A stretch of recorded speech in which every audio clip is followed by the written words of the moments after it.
Okay, here we are again. A couple of minutes and we'll get going.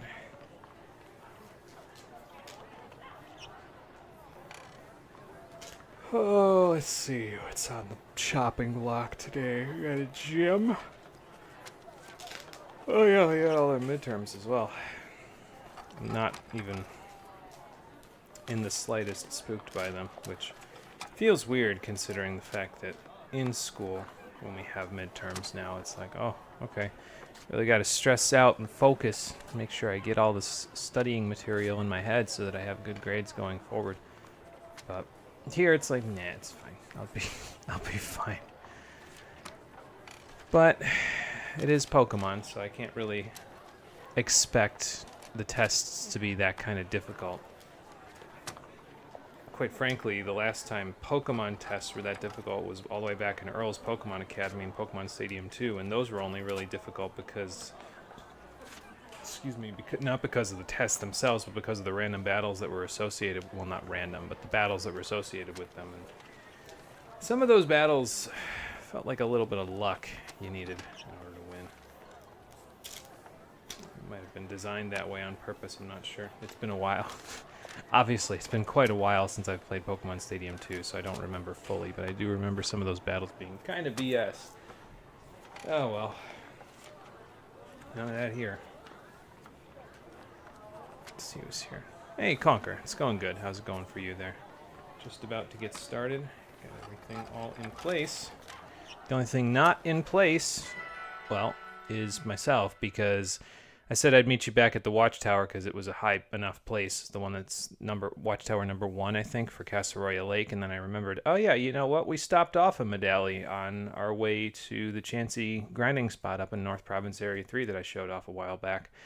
So instead of meeting you at the Watchtower, I'm just going to meet you in Medali. Though I did pick a similarly high spot that I should not be on as a 10-year-old, obviously, to meet you at. But then I remembered just before I did this and started this all up that I need to go grab something from Delibird Presents, which is not even here. It's all the way back in Cascarafa at the closest. So I guess we'll go do that in a moment. How you doing, everybody? Welcome back to Pokemon Violet, the stream edition. Last time, well, we didn't really do any gym stuff, and we didn't really do any, because what we did the time before that was we took care of the 4th gym, and we started making preparations for the 5th gym. I'm just trying to figure out which building to hop to next, because there's something on top of the Treasure Eatery as well. We made our preparations last time, basically, for the 5th gym, because the time before that was when we did, like, all of the preparation for, or rather, we did the Gym 4 stuff and the stuff for the 3rd Team Starbase. There wasn't really anything substantial to go and do this time. Last time. So this time there will be more stuff to do. We've got, like I said, midterms to take. We've got a gym test to do, and that's about it. But before we do that, I did still have the team the way that it was originally, but I need to go stop off at Delibird Presents in Cascarafa because I need to go pick up a power item.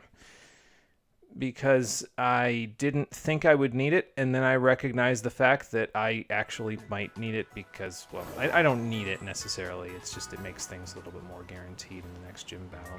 We brought Master McEwen out of retirement for one last hurrah, and he's going to be the beneficiary of this power item that I'm going here to buy. So let's do that. I want a power anklet, so I'm going to grab that for him real quick. There we go. And I gave him a Chesto Berry so that he's ready for the battle, but I'm going to give him the Power Anklet instead. That'll raise his speed EVs, and surprisingly enough, the few speed EVs that he's probably going to get just from the process of fighting the few trainers in the gym test will be enough, I think, theoretically speaking, for him to outspeed his biggest opponent in the next gym battle. So I know, it's like, why go to these lengths? But it's, I don't know. I want to do it thoroughly, so that's why we're going to these lengths. So there you go. Hey, Marie and Hermie are also here. Good evening to everybody. How are you doing? Welcome back. Conker's making burgers for himself. Nice. Hopefully the burgers turn out good. Saw something nice and green in the thumbnail. Yeah, just a little bit. We had a few evolutions. We'll have a few more in this episode, and yeah, you know, we'll make it all work out. Houseplant is fully grown now. She's bearing fruit, which is a good thing. I mean, I would hope she would, considering how many souls she swallowed at this point. Do I want to do the capture while I'm here too? Because that'll get 8 more speed EVs. Oh, there's just an EV randomly hanging out around town. That's cool. You can find wild Fido and Darkspawn out here. I think that's what I'm looking for all the way out there. I could also catch that random EV. But, and you know, thinking about it, there is other stuff that I captured off screen in between last episode and this episode as well. I'll talk about it in a second once I catch this Meowth. Because I said, okay, cool. So what I'm going to do is I want to catch enough stuff so that where I can have kind of like a multiple of 10 registered in my Pokedex. And so I went out and captured a whole bunch of stuff from areas we've already been at. And as it turns out, it was not particularly difficult to do that. How am I going to catch this thing? Quick ball? Quick ball, I think. I'm thinking that's probably going to be my best bet. I don't think I could do it without knocking it out otherwise. So hopefully it just stays in the ball. Alright, good. But yeah, I caught a whole bunch of Pokemon from areas we've already been in, and I'll show you what the PC looks like now that I've done that. And you'll take a look. The idea behind it was that basically if I catch... There's a certain Pokemon that I have listed in my notes that I want to catch between now and the end of the game. And if we catch them and we evolve them, we should have a total of 260 species registered in our Pokedex by the time everything is said and done. So hopefully that's what will happen. I guess we'll find out in just a few minutes, won't we? So I don't think I need to heal because I literally just threw a quick ball, but I'll do it anyway. Why not? And then all I gotta do is remember after the gym test to take the power anklet off of Master McEwen, and we'll be okay. Whether or not I remember to do that will be make all the difference in the gym battle, but you know, we'll see. So I'll go to the boxes real quick just to show you. So Meowth is going to go in here. We don't want you in here. I think I mentioned that I reorganized the boxes previously, but if I didn't mention it previously, I did in fact reorganize the boxes. I reorganized one little thing in the boxes recently, but yeah, as you can see, box 4, which is the last box worth of Pokemon we're going to catch anything in, is a lot more full than it was when we left last time. I think it was up to here, and that was it, because we used this Poltegeist to teach Strength Sap to Houseplant last time. So I went off and caught a whole bunch of stuff. I think really the only one of note... actually, there's a couple of notes. So I caught this Eevee in South Province Area 5. There's a fixed spawn for Eevee in South Province Area 5. It's near a tree up on a hill. I can show you on the map. But it's guaranteed to be there, and it has a chance of respawning, just similarly to how Lilligant can respawn after, you know, like a real-life day, they can respawn. So that was where I caught this Eevee. And then Axew was found up on the cliffs, on the bluffs in South Province Area 5, near where that hiker with the Duskform Lichen Rock was, and that was just about it, I think, in terms of stuff. Everything else is like, anything up to Axew is South Province Area 5. I caught these two in South Province Area 3. Went to the desert to get Rufflet. I caught Nummel in West Province Area 1. Hatena and Flabebe were caught in South Province Area 4, and then we just caught Meowth. So once we fill out the rest of this box with the other 7 slots filled with Pokemon, the Pokemon that I have in my notes, if we evolve everything, and I mean everything, into their full evolutionary form, well, not everything, there's a few that I'm not going to evolve any further, but pretty much everything from box 2 to box 4 into their full evolutionary form, we should have 260 species registered total in our Pokedex by the time we're all said and done. So we will see if that is how it works out. Let me make the claim on this real quick. As you can see, I'm up to 176 species now, so we're getting pretty high up there. Higher than we've been in any other project that I've done, that's for sure. This is like double what we would have in... no, a little more than double what we would have in Pokemon XD. Excuse me, so... Quite a substantial amount of Pokemon we've captured. The Eevee is located right here by this tree. And the Axew was found somewhere up here on the cliffs. So that was pretty much it. Everything else, I think, is pretty standard. Dreepy is found near bodies of water, so is Goomy. And everything else I think we've seen on screen. So other than that, there's not much else left to do. I think we're all good to go here for in terms of experience. Let me just double check and see where you're at. Let's see, 19, 19. So you're both at the same amount now. 8 and 11. So Interceptor's ahead the most. And the Lieutenant's going to need a little help as well, but we can work him up as we go. All right, so we'll figure it out experience-wise. Going to try to keep everybody that's in the medium-slow group relatively, like, even with their experience points, but we'll do that a little later. So for now, let's just head into the gym. Oh, and I got to show something off, because there was an NPC here in Medali that I've never seen before, but apparently they're located here. And they do something interesting that I'm not really sure about, that I want to check out while we're in the process of doing the gym test, because it actually takes place in the town after we're interrupted by Nimona, as usual. Hi, neighbor. I'm sure you did. You really need to let that stuff go. If that is still stressing you out, it's been hours. Like, seriously. No, I'm pretty sure you actually did, honestly. That's what I'm talking about. Like, I know you chased me down, either 1, to apologize, 2, to battle me, or 3, both. Because you have no character whatsoever other than I like battling. And the only time you would apologize for anything is if you can't battle me, because you think it's just as important to me as it is to you. Anyway, I'm going to continue to propagate her thought process by telling her, sure, why not? In case you haven't figured it out yet, I would hope at this point it's very, very obvious. I despise Nimona. I think she's one of the worst rivals ever penned in this series because she's barely a character.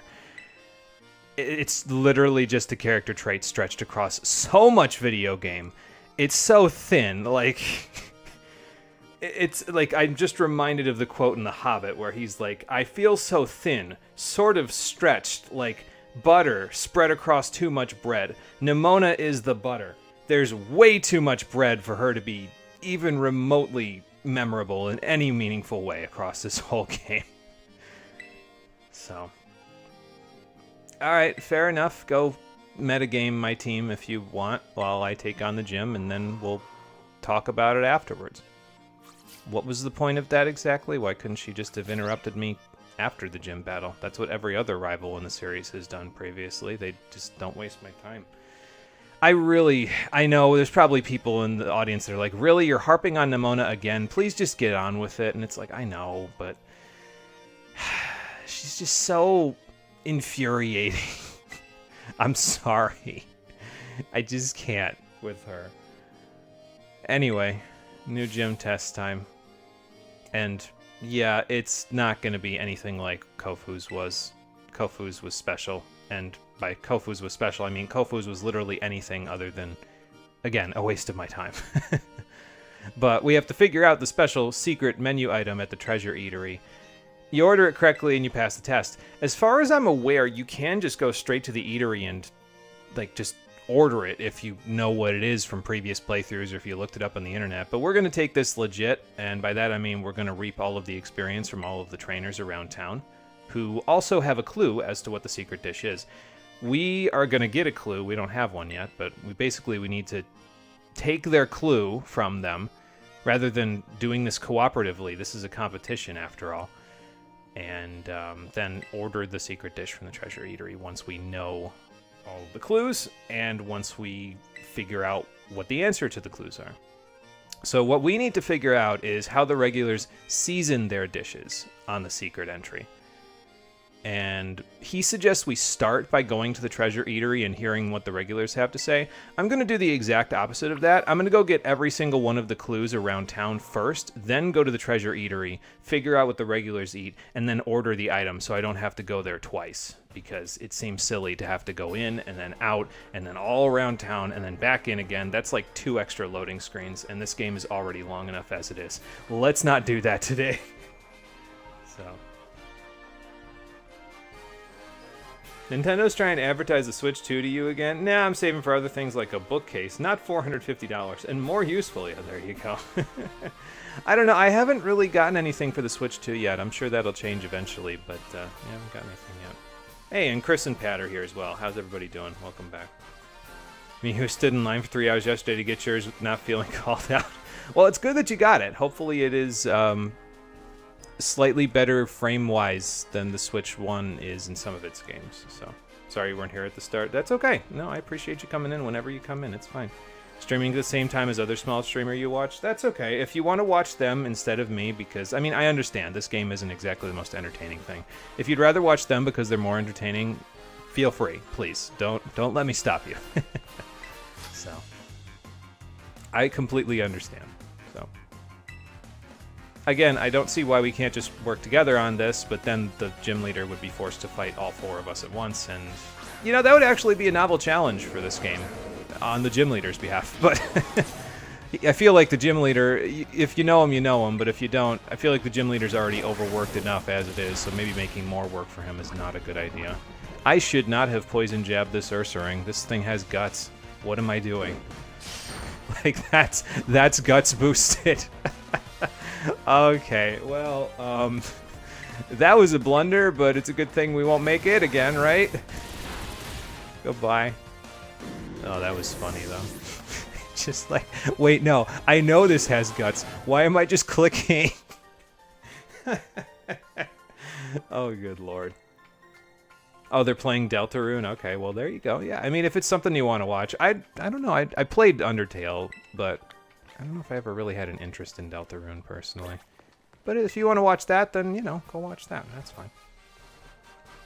Thought about getting the Switch too, but there weren't many titles that you were interested in. Yeah, honestly, I feel like that's kind of, I'm in the same boat right now. It's like, okay, let me wait for the library to fill out with games before I even do that. Like, I'm sure that for a lot of people, it's like, oh, well, GameCube games being on there, yeah, that's a big thing, sign me up. But it's like, yeah, I already played all the GameCube games I want to play for the stream, so it doesn't really, you know, doesn't really interest me all that much. Wow, Jeebus, that hit hard. Yeah, I know. I was too lost in the commentary, I guess, so gotta go for a bit again. Tuesday, innit? Yeah, I don't know. But that's okay if you gotta go for a little bit there, Chris. We'll catch you in just a little bit when you get back. Refuse to call anyone out. If you want to, go ahead. Just think it's too expensive for what it's at. Yeah, and that's fair. I think that's fair, too, honestly. I'm kind of in a I'm in a similar boat as Conker, where it's like, you know, wait for the games, but at the same time, $450 is a lot, too, you know, so. A dark spot surrounded by stairs. Ma'am, you're 5 feet away from your destination here. This is a dark spot surrounded by stairs. It literally never gets light over here. And the writing on the wall, or the bars, or whatever, I feel like it should be a wall if it has writing on it, but it says Fire Blast, so we'll just have to keep that one in mind. I think the NPC is down here, if I remember correctly. It's not one of the restaurateurs. Maybe they're in the other... Oh, hang on, maybe it's you. No, never mind. There's supposedly an NPC somewhere here in town that is not like a restaurant owner trying to hawk their goods, who gives you Gimmighoul coins, like a random amount every day. I don't know where they're at. They're probably in one of the side streets, but I'll go take a look in a minute. You need a little more, so we'll bring you out next. I gotta get the lieutenant in here, so...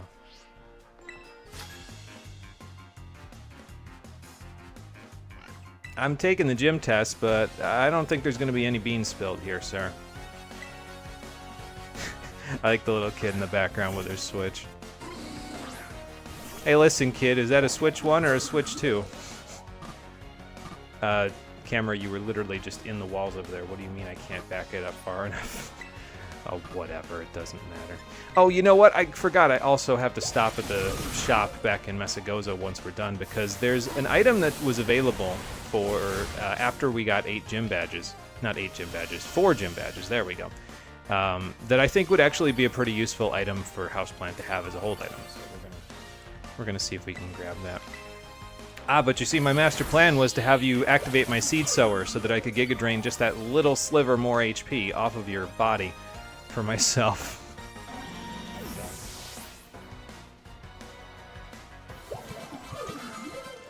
Okay, well, Interceptor's over the limit now, but that's okay. The gym challenge has already started, so... Yes, you do, sir, actually.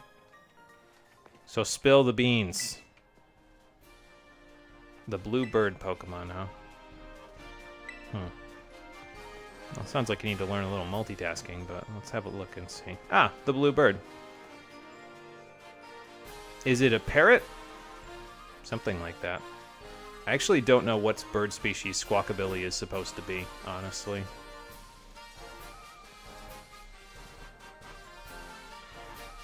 Oh wow, those words are in red. They must be important. Medium is the word that we're looking for there. So, yeah, I'm still trying to figure out where maybe they're in here? I've never been in this little square here. Maybe it's you? Yeah, it's you. Okay. I mean, I'll take them if you don't need them. Nice, okay. So apparently this guy is a cleaner, and he'll just randomly find gimme gold coins on the ground. And from what I understand, like I said, every real-life day... Oh, there's some leftovers here. Nice. Every real-life day, he'll give you some more gimme gold coins. So if you don't play the game particularly often, but you do want to go looking for gimme gold, and you're out of chests because you play the game a lot, might be worth talking to that guy so you can grab a few more. I think how far are we? Like, how close are we to having enough now? Let's see. Get all these out of the way first. Here's all the extra stuff that I got from catching random stuff out in the middle of the wilderness, so... Where did I get Tatsugiri scales? Must have picked those up by Casseroya Lake or something. I don't know. Okay, no.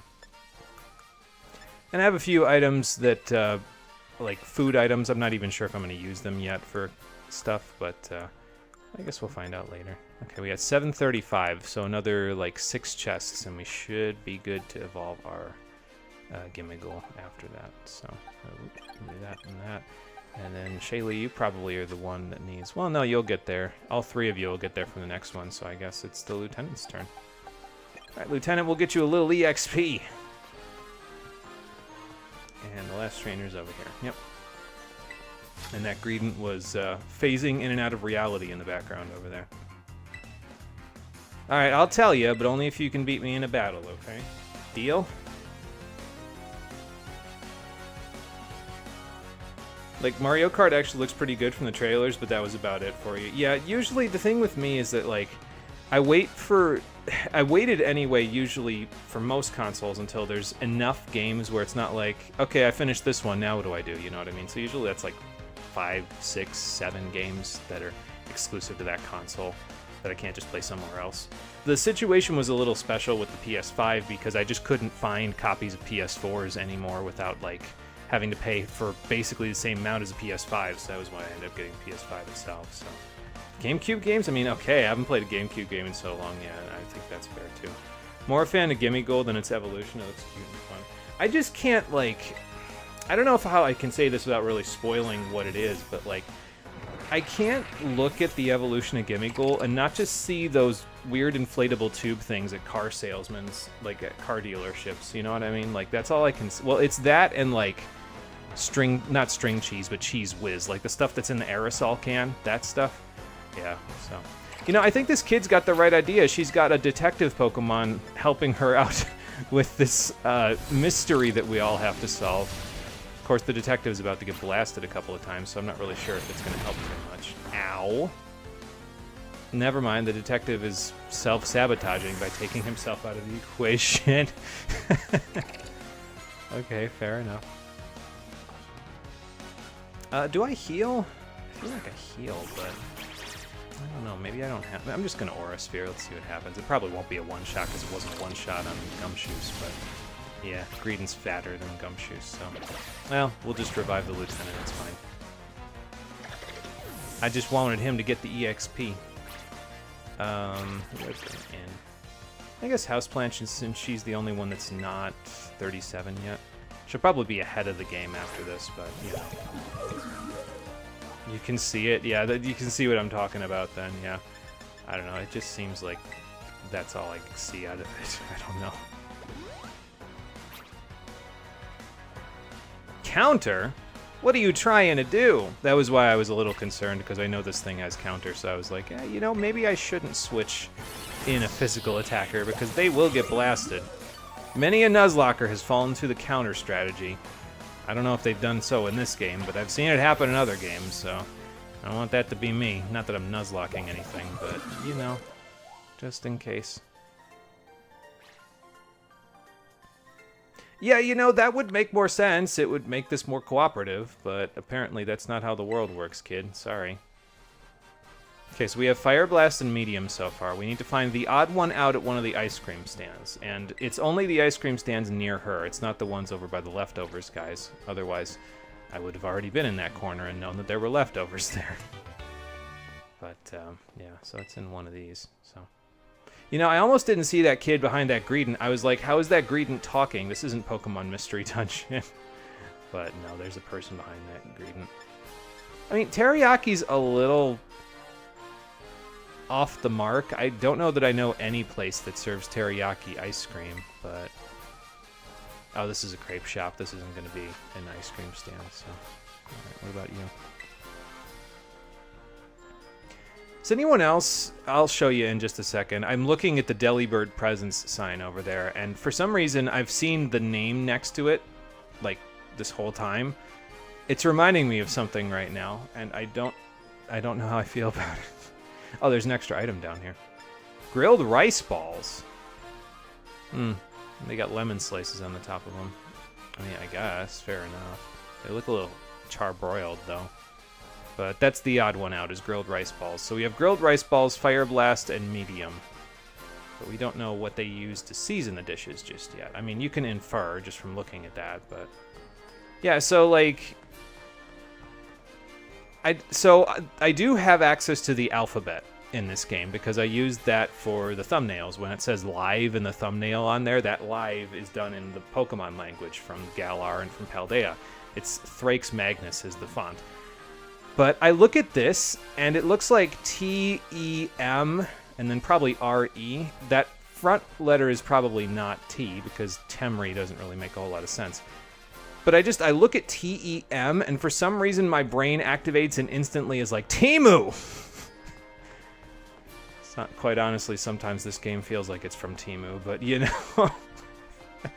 And this video will never be sponsored by Temu, because they probably hate my guts after that one. Anyway, I'm going to heal up so that, again, we don't have to leave the eatery. We can just go in with fully healed Pokemon, order the item, and then go from there. And while I'm thinking about it, let's also... did I teach Stealth Rock to Shaylee? I think I did. But I want to leave Clauncher in first. I'm going to put up some Stealth Rocks in this fight just because it'll help make something a little more free. And let me just check that to make sure. I did. Okay, good. I'm going to actually give her another TM in just a little bit, but she doesn't need it right now, so I'm not going to give it to her just yet. Let's put the Chesto Berry back on you. And we will leave Clauncher in first, just to do a little damage and get a little EXP, because the Lieutenant is a little behind everybody else. As you can see, everybody else is over the limit. He's still at 35, so we need to do something about that, but we'll do something about that in a minute. So. All right, into the eatery. We've fought all the trainers. We got precious little speed EVs. Got like 40, I think, total for Flamigo. Oh, yeah, I heard about that in school. Apparently you have to get on their good side, so I guess we'll find out. Okay, well, that's what I'm looking for.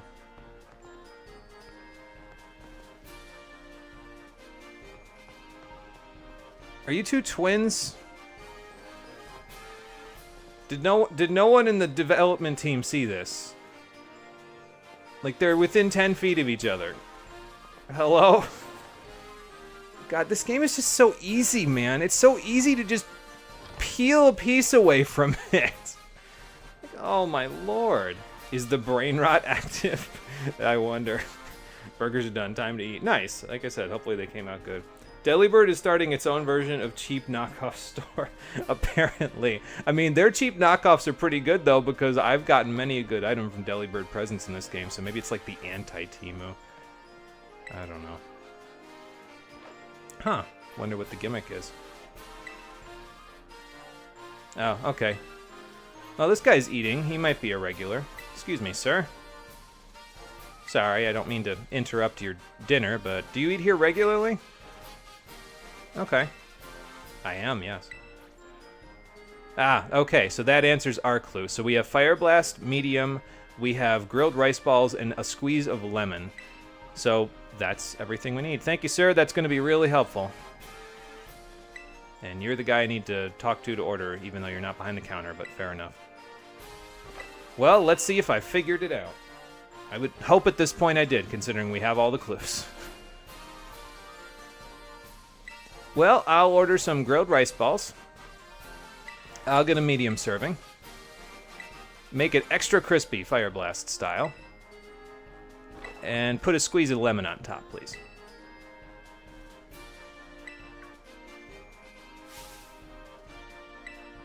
And for ordering the super secret menu item, there's an earthquake, and every single person who was sitting at the top of the treasure eatery was viciously murdered by this astroturf dropping on their head. Their blood will be used to soak the battlefield to ensure a smooth finish. Sorry, I didn't realize how awful that was going to sound until it started coming out of my mouth. What the hell did they just do to those people? Where did they go? Are they okay? I really hope so, because I don't want to be complicit to that. I didn't agree to that. What in the world? Anyway, we can fight the gym leader now, so I guess that's okay. It's one silver lining among the many people that just died.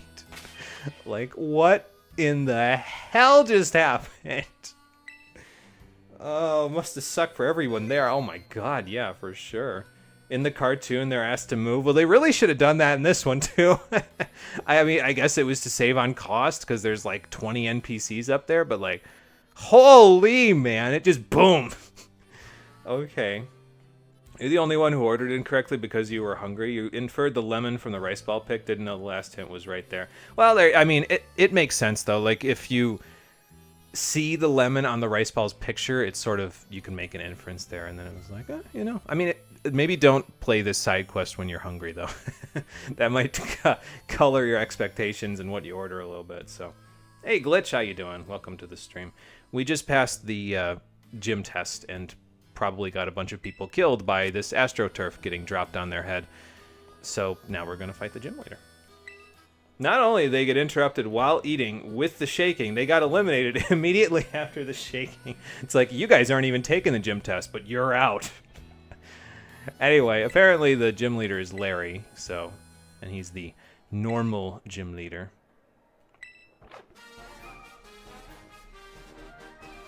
Oh, it's the gentleman that we got the last hint from. Okay, cool. Well, I guess that makes sense. It feels a little like cheating, though, if the gym leader gives me a hint, doesn't it? Nice to meet you. Thanks, it wasn't really all that difficult. I'll keep that in mind. Maybe I'll be a little peckish after we're done with the fight. Oh, okay, fair enough. Let's not get your pay docked.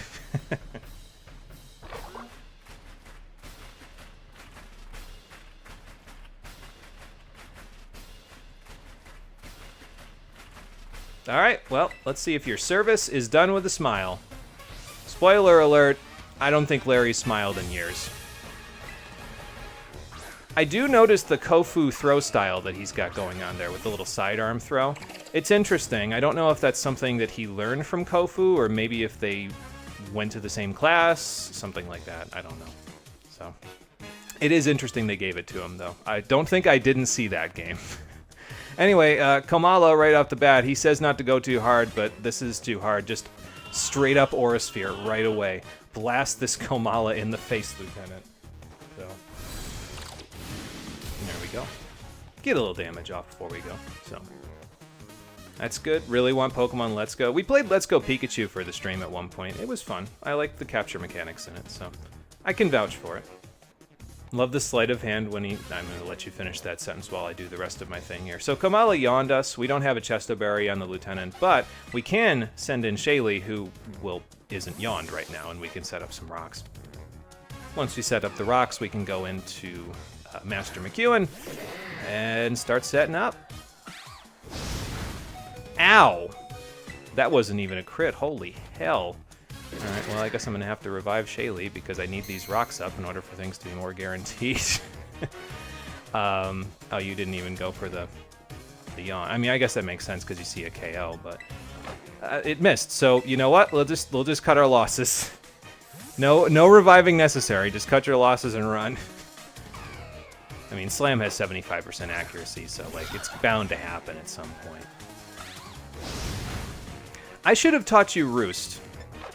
Like, I really should have taught you Roost, because I'm not even sure after this bulk up if you can survive another Slam, because that did 66. I'm not gonna find out. No. Okay, well, that's unfortunate. Plan B!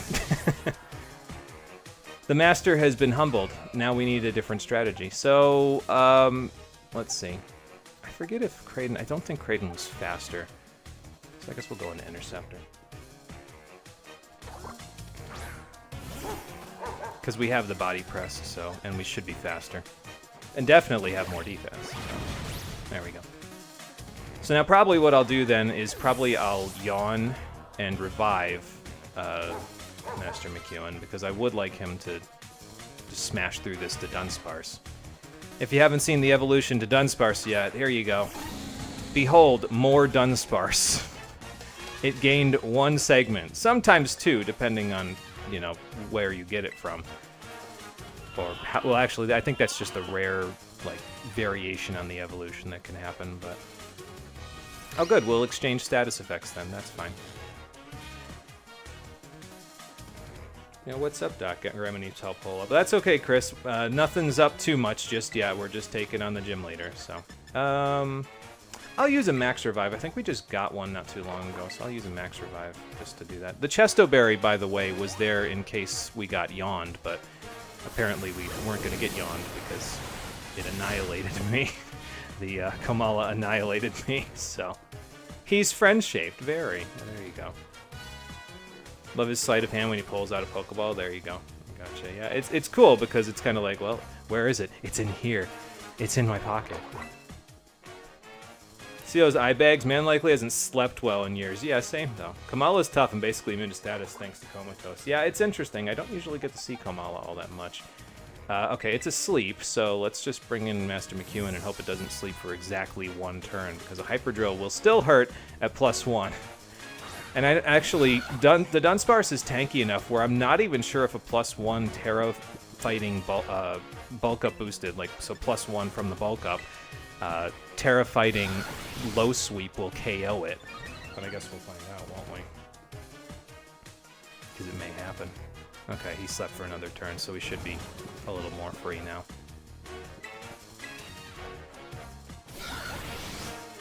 I just want to give Master McEwen his last hurrah before we put him in the box for the rest of the game, basically, so that's why we ended up doing it this way, and Dunsparce was very cooperative. Thank you, Dunsparce. Your sacrifice will not be forgotten.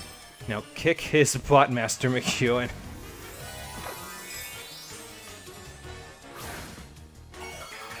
You know what I probably should have done is I should have taken the wide lens off of Shaylee and given her the Eviolite if I was going to have her just come in and set up rocks. Although I don't think that would have saved her from 2 slams if it did as much as it did. But, you know. There we go. Yeah, the Dunsparce is... Okay, that crit probably didn't matter after +2, but thank you for just guaranteeing that. The Dunsparce is very tanky. It's got a lot of HP, so you got to be a little careful with it, so... And his last one is Staraptor, which is already normal type along with flying, but excuse me, it just means that he's going to get basically an adaptability boost out of his normal type moves. But this is why we have the Stealth Rocks, because it'll chunk 25% off this thing's HP right away. We have Scrappy, so you can't lower my attack power. Now, if we didn't have Scrappy, if we had Tangled Feet, I would have gone back to, I think in Mesagoza, you can buy an Adrenaline Orb now at 4 badges, and what would have happened with Tangled Feet is we would have held that, we would have gotten Intimidated, so we would have had +1 attack, but we would have gotten +1 speed, and we wouldn't have had to go out of our way to get all those speed EVs. But Staraptor's faster than Flamigo naturally, even with my hasty nature, so I had to get a little speed EVs to ensure that we go first. And we may not even go first, so we'll see how this goes. But we're at full HP, so even if we don't go first, we should be able to tank any 1 hit. So how many hungry customers we talking about here? Because I'm pretty sure if they're hungry, they want food, not Larry to win a fight. Imagine your surprise in Moon when you couldn't burn a Pokemon and it was immune to sleep by technicality. Yeah, that was probably a bit of a rude awakening. I didn't see how many people came in. I feel like there was about 5, but okay. Fair enough. Well, don't throw your back out doing it now. Because that wouldn't be good for you. My impression is you already don't make enough money, so are you sure you want to go to the chiropractor after this? Oh, good lord. Anyway. Terra Normal Staraptor. It loses out on its flying typing, so you can now hit it with ground type moves. But, well, don't status this thing. Just word to the wise, because other than Aerial Ace, it also has Facade, and that will hurt if you status it. But, yeah, one low sweep should be enough from here, and we can tank the Aerial Ace cleanly because of the 2 bulk ups. We still weren't faster after those speed EVs, even though we have a plus speed nature. That's unfortunate. Oh well. Yeah, no, Interceptor, you don't need to learn Double Edge. You're good. All right, good job, Master McEwen. A little bit unclean, but I'll take it. You threw me for a loop. Most trainers don't use items in these fights. I don't know. Something like that. I don't know. I guess, I mean, people seem to think that I'm pretty strong, but I don't really see it. Was that your stomach grumbling? I couldn't hear it because of the gym leader defeated music being on in the background. Also, didn't you just eat? Okay, what are we... Oh my lord! Well, dude, it's not a wonder you're hungry all the time. If all you do is eat rice balls... like, those are not gonna fill you up. It's literally just rice, seaweed, and... I mean, I guess it depends on what they're filled with, right? So...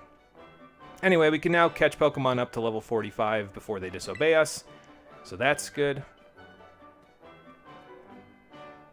Now, what are you giving me? Oh, Facade. Well, don't you worry. I'm going to have to go put on a Facade in about 5 seconds when I walk outside and meet Nimona again. But you don't need to know all about those problems. I'll handle that. It's fine. I'm glad you enjoy them. I mean, at least you work in a place where... Oh, wait, they were going to charge you? Do you work here, or do you work somewhere else, and, like, this is just where you're, you know, set to work? Like, you're working here, but your office is somewhere else. I guess he works for the League, so he wouldn't specifically work at the Treasure Eatery. That being said, apparently this was break hour for him, so he's going back to work now. He does, in fact, have a large appetite, yes. Yeah, for sure. He's carb loading because he has to do cardio to get back to where he's going. I fainted his Staraptor, so he can't fly there. Back for real. Welcome back, Chris. We just finished up to the gym, so there you go. Scrappy's such a good ability. Immune to Intimidate now. Built-in ability to hit ghosts. Your Stoutland grows stronger still. It's pretty good. I can't believe they made you immune to Intimidate with it. I guess it makes sense because you're in it for a good fight, but, like, I feel like even if you're in it for a good fight, you could still get intimidated, but whatever. You know, it only helps me, so. Oh, I mean, I guess the whole league's talking about me now. Fair enough. Really? Even though I used a revive there? I mean, I have no shame about it, but I try not to use those unless it's necessary. And here she comes. Hey, Nimona. I mean, again, I think that was my worst performance so far, but, you know. What do you mean with me? I'm winning gym badges, right? Like, isn't it natural for her to check people? She's the chairperson of the Pokemon League, isn't she? So, I mean, I know she's that important. She's the chairperson of the Pokemon League, but La Primera is... Yeah, I don't think you did. I don't remember if we talked to the kid, but there's a kid in one of the provinces, I don't remember, who basically says there are champions and then there's a top champion at the Pokemon League. I think it was the kid on the beach in East Province Area 2, actually. And he basically says there's a top champion, and so Gita is the top champion of Paldea. So, like, Nimona is a champion, but she's not the top champion, basically. I wonder how they determine a top champion. Like, do they hold a tournament for it, or is she appointed that just because she's the chairperson? I wonder.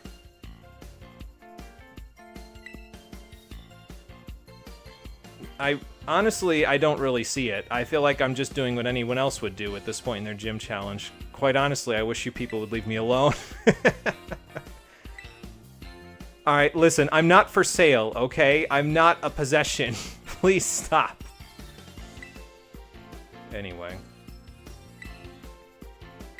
Alright. I mean, that's cool with me if it's cool with you. Sure, why not? Is she an Octoling? I mean, with that hair, like, I think I mentioned it when we first saw her. I don't understand, like... I mean, I guess she is the chairperson of the Pokemon League here in Paldea, so she... being paid as much as she is, I would imagine she's paid pretty well. It would make sense because she's going to need to spend a lot of money on all the hair gel she uses every single morning, but, you know. I feel like they just wanted Intimidate to have a check. It was undisputably better than everything else. Yeah, and especially in the doubles situations, right? Like, Intimidate was really powerful in doubles, so there you go. Tournament would make sense, but who knows? Yeah, well, we'll see. Nimona, please, did her actual character event happen yet? I don't really think she gets any development until the final quest. At least I don't remember her getting any until the final quest, and then they kind of give her some in the 11th hour when the game's almost over. And then nothing. So, no, I don't think her character event happened yet. I don't know that it ever will, honestly. But anyway, so I guess the top champion is going to observe our match here. Yeah, I believe La Primera means the first, basically. So she's like the first champion or the... But usually when they say the first as La Primera, it doesn't mean the first as in like the first in a sequence, like the first of her kind. It means she's first ranked, basically. So it's the first, but the first ranked champion. So there you go. Yeah, I get to go to the Pokemon League. And if you don't know where the Pokemon League is yet, she'll tell you. So you can go there now and, you know, catch the Pokemon Center there so you have a fly point, or not if you choose not to.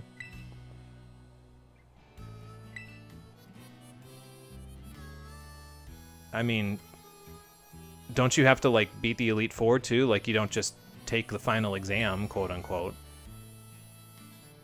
I think I'll just live for the moment when it gets here, Nimona. I'm not even going to worry about it till I get there. I got a bunch of other things to do. So... Yeah, and La Primera will fully heal your team and recharge your Terra Orb as well, because Nimona literally has no chill and would have fought you with your weakened team, so you wouldn't have been at full strength if she didn't do that. So thanks, Gita, that actually helps. So I looked it up because I wasn't really sure about all this, you know, where does Nimona get this fruitful stuff from? Is it just a catchphrase, or does it have something to do with her name, something like that? No, it's literally just because of the fact that she's one of the top trainers at the Academy, and because apparently the Academy is really important to her personality. She says it's a fruitful battle because the Academy is based on either oranges or grapes, like the name is either Naranja in Scarlet, which is orange, or Uva in Violet, which is grapes, and so she says fruitful because... But that's the thing, though, is that I never really got that impression from her. Like, everyone at the school, other than the teachers, hate her because of how strong she is. So why would... Like, I wouldn't think I would make that a fundamental part of my personality if I'm not particularly well-liked. But, I don't know. Whatever. It's something. I'm sure there... Well, no, I can't even say I'm sure there's, like, a translation thing happening here, because the games are translated simultaneously now, so there's definitely nothing being lost in translation. Thank you for not flinching, Lieutenant. That's helpful, actually.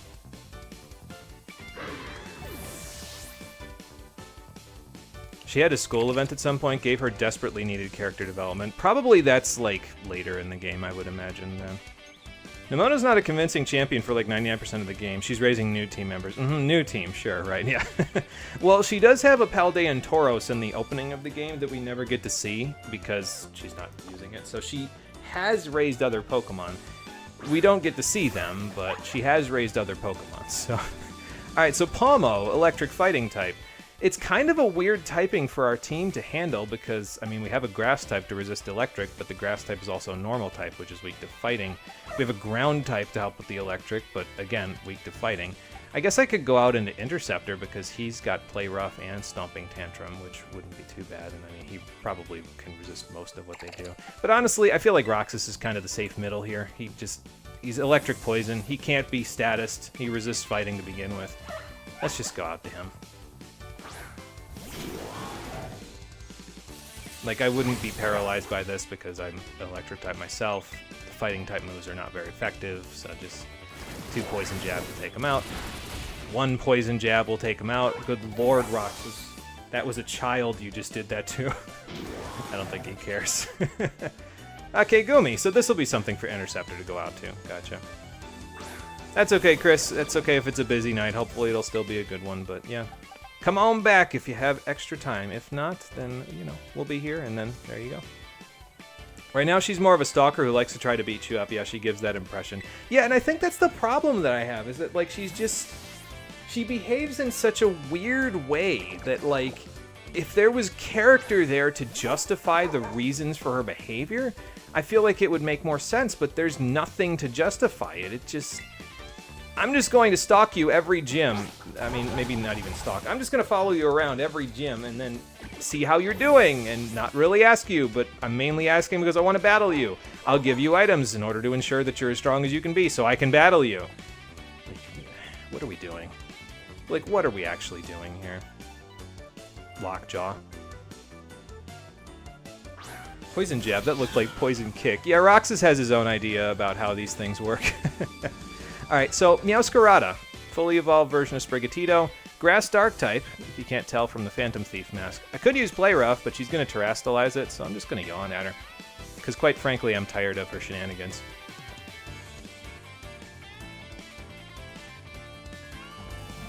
But let's let her Terrastalize up first so that I can take the full force of her attacks and then laugh in the face of it. I hope I laugh in the face of it.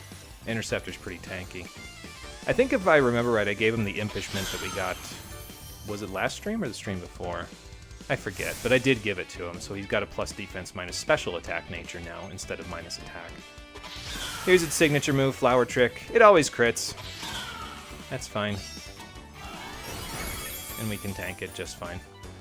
Is that all you got? Snoresville.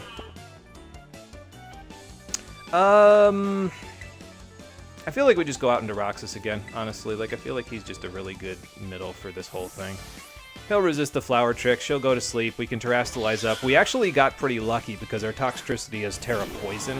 If it had Terra Electric, it'd be slightly less useful against Meowscarada, but because it's Terra Poison, it is now just a hard counter to the vast majority of her shenanigans throughout the game with it. So. And now you're sleeping, which makes you the perfect target. Haven't gotten to say this just yet, but Roxas, it's your time to shine. Actually, it'll be your time to shine when we play Kingdom Hearts 2, but, you know, you can give everybody a preview of it until then. For reference, his name wasn't originally going to be Roxas. If it was a female Toxtricity, it was going to be Roxy, which is the Poison Gym Leader from Gen 5, but it's Roxas because we found a male one, and I didn't feel like having to add required to be biologically female to my laundry list of requirements of Toxel. So I already needed one with Rattled, and I already needed one with, there was one other requirement, I forget what it was, with it turning into the amped form. I didn't want to have a third requirement in there. Yeah, so there you go, there it is again. I mean, we can see it in the background, just, it looks like, I mean, again, it's Temri or something like that, but Timu, it just looks like Timu. Well, our list of things is going to have to finish up in the background a little bit, but that's okay. And it looks like the lieutenant got enough experience from the past couple of battles to get a promotion.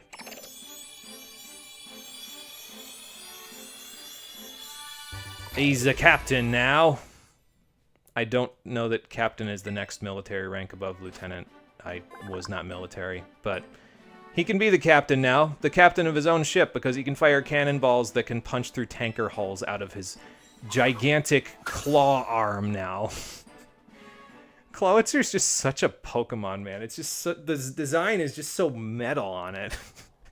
It's craziness. Tiny little thing. Gigantic sniper rifle of a claw. But anyway. That's one more evolution to add to the pack. We only got a couple left, and then our team is fully complete. They're all in their final forms. Well, I'm glad I could impress. It was a little bit better than the gym battle. I mean, I'm not really out to take your title here, Nimona. I'm just out to do this for myself. Well, I mean, if you keep goading me into it, I'm not gonna... not gonna have much of a choice. I'm just gonna end up keep getting stronger, and then like, okay, fine, I guess I'll do it. And for finishing that gym battle and finishing this rival battle, the top champion, Chairman Gita, gives you 3, if I remember correctly, Terra Blast TMs. Which is timely because, you know, after the 5th gym, if the 5th gym was Medali, that is, you can now change your Terra type. So that's cool. I don't know what happens if you do the gyms out of order, where you do like Medali earlier than this. You don't get these Terra Blast TMs until this rival battle, which always takes place after 5 gym badges. So I guess it wouldn't make much sense if you did this somewhere else, but yeah, if you want to change your Terra type, now you can. And you now have Terra Blast TMs with which to take advantage of that. So now you can use the Terra typing defensively and offensively. So there you go. No, she actually doesn't. She quite literally just follows me around and goads me into doing anything. That's literally why she's doing it. That's all she's doing it for. Again, I wish she'd leave me alone. I shouldn't have promised to be her friend. I'm such a bad friend. Oh well. I've dug this hole for myself. I might as well go all the way. No, you don't need to return me to the gym because that's one more loading screen. I could have literally just been outside. Now I have to sit through another loading screen to get out of here. Alright, let's just wait for this to update first. You force your names on your Pokemon regardless of gender. They have no choice but to accept your will. Yeah, I mean, fair enough, I guess. I could have just put Roxy on there. It would have been fine. I mean, hey, we had a transgender Heracross in Coliseum, so it wouldn't be the first time we had, like, gender fluidity going on in a Pokemon game. So. There's another... The guys over by the Treasure Eatery both look like this, and there's another guy just right here. What in the world, man? I should go heal, but I see this item out here, and I'm going to go grab... Oh, yeah, you can get seeds out here. I forgot about that. Normally, you can't get those seed items until after you beat the game from Delibird Presents, but apparently you could just find them out here in the forest. I think that's only in this area, like West Province Area 3. So, there you go. Forgot about that Heracross. It was kind of a last-minute addition, honestly, to the team. Like, you can't get it until near the end of the game, basically. So, it was kind of a last-minute addition, but, I mean, it worked out pretty nicely. It did pretty good work. Bug and fighting went pretty hard into most of the opponents we fought in that game, so... Alright, I'm going to swap this out for the Eviolate for you, I think. Hang on, let me do this first. There we go. Now go here and go all the way up and grab this, because at the moment, you're the only one of us who is not fully evolved and will not need to hold on to a power lens in a minute, because we're going to bring Snowrunt back into the party, Yukiko, because we just caught her last time as our final team member. But before we do that, before we give her anything else, that is, she's going to need to get some EVs, so we're going to give her a power lens. And I got to find my power lens. I forget where I put it. It's got to be in here somewhere. Oh yeah, I forgot I already gave it to her. Okay, well, fair enough. I also have power lenses on these guys because I've just been, if I've been bored off screen, I've just been EV training the team that never was, basically. So, just like, you know, you never know if they'll ever come in handy at some point. Maybe they'll end up going somewhere, so... Like, I might use them as a cameo appearance at some point. You might notice, though, I said that I changed up a little bit about the boxes one more time. I actually brought a special guest over into box 1 here. I don't actually know if I'm going to use him in the... because he's useful for the 8th gym battle. But there's a specific reason why I brought in Roly-Coly, and I guess I can talk about it now, honestly, because we're gonna... What we could do right now is we could go... No, we gotta go take our midterms first. So before I talk about why I brought Roly-Coly in, let's go take our midterms. And I'm gonna grab, while I'm here, I'm gonna go grab the other Dawnstone that's in this area. There is one over in East Province Area 3, but if I remember correctly, let me look at my map.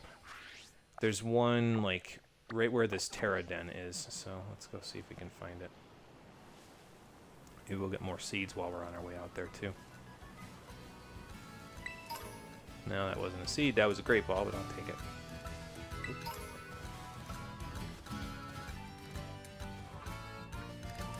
Wow, wild Ursaring out here. Wild Primeape, too. If you're looking for the seeds, though, what you want to look for is they only show up in the forest biome. So what you want to look for is if they're a wild Primeape, it means you're in the right place, because Primeape only spawns, as far as I'm aware, in the forest biome here. So I think this is the Dawnstone.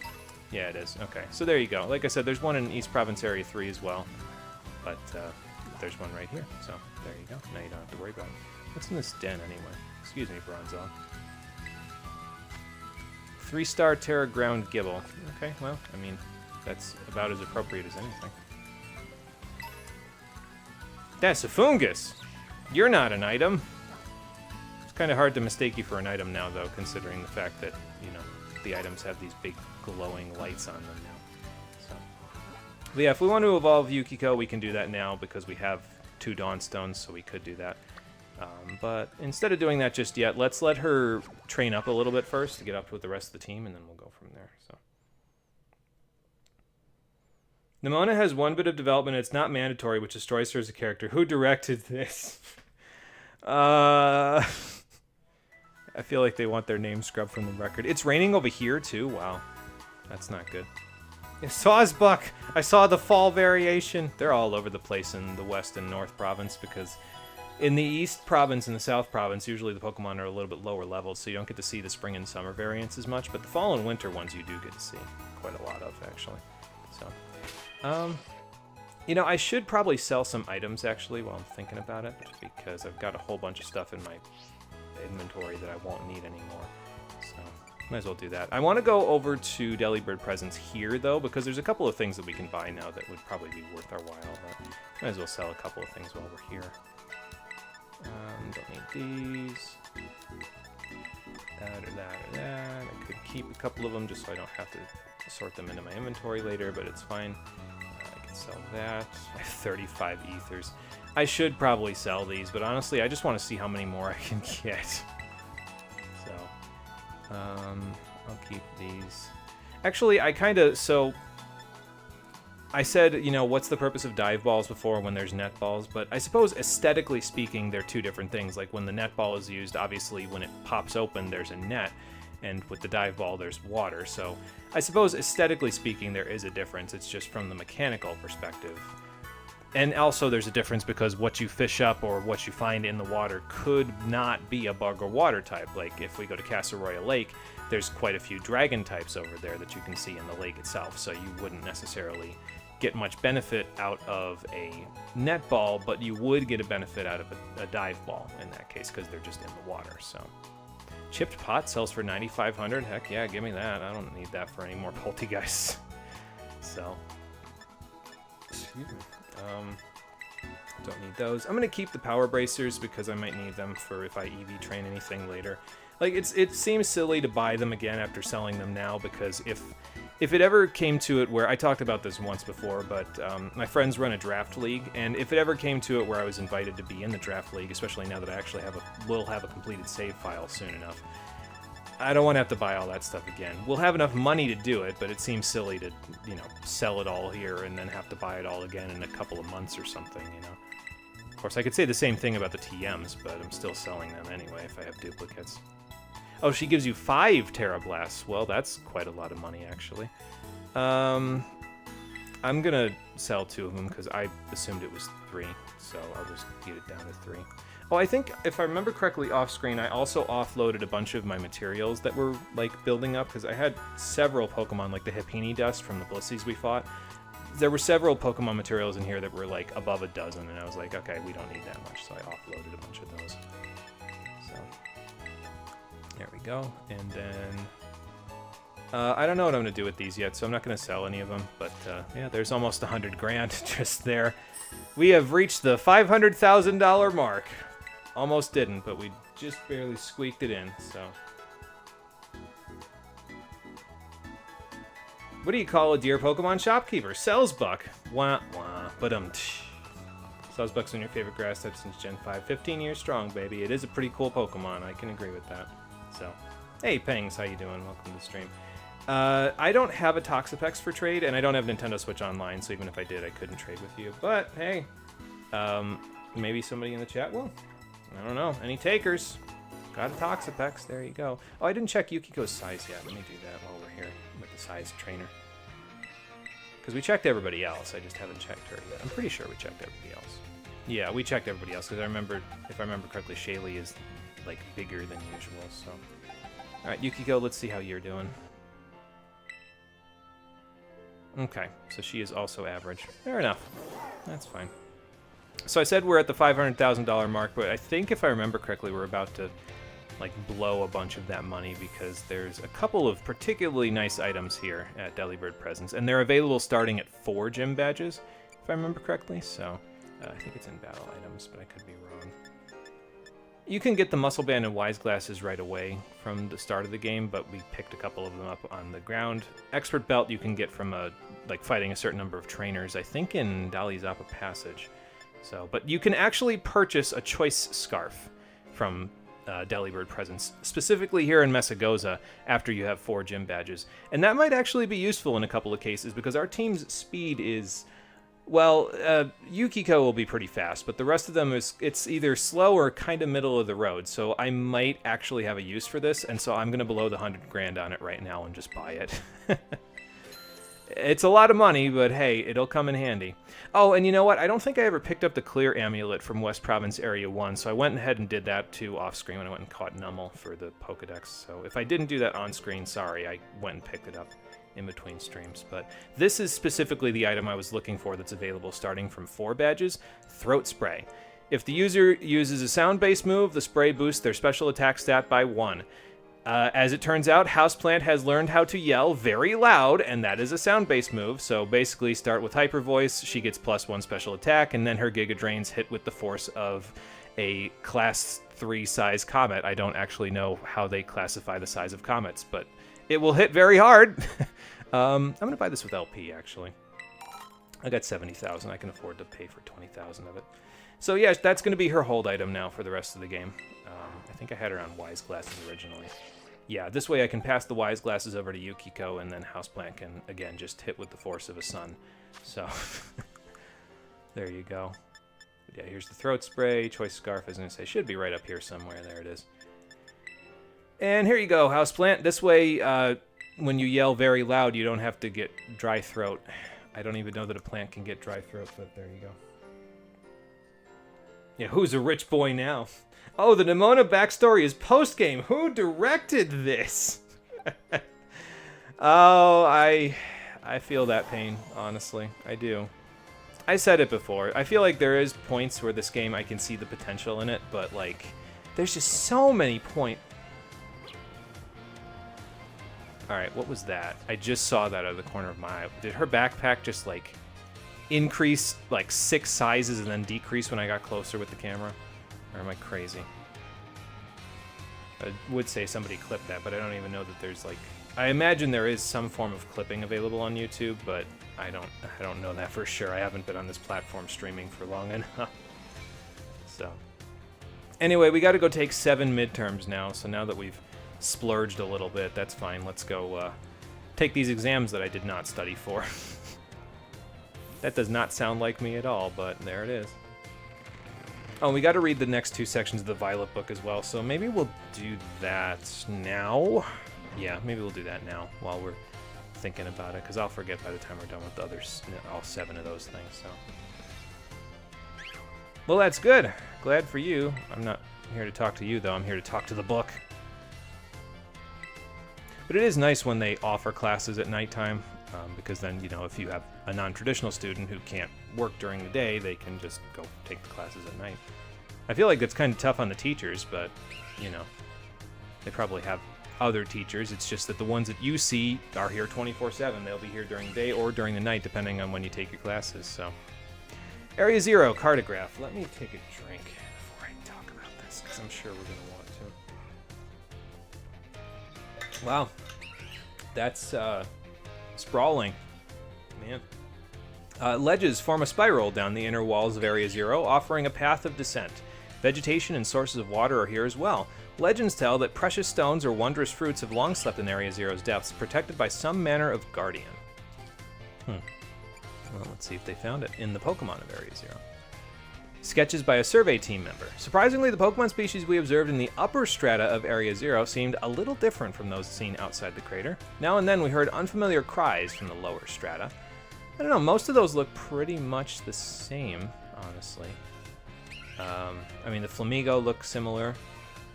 I don't know what that gorilla-looking thing is over there, but that's a knuckle stack, and then I mean, maybe that's just a Palmy from... No, it wouldn't be a Palmy from the back because it doesn't have the ears.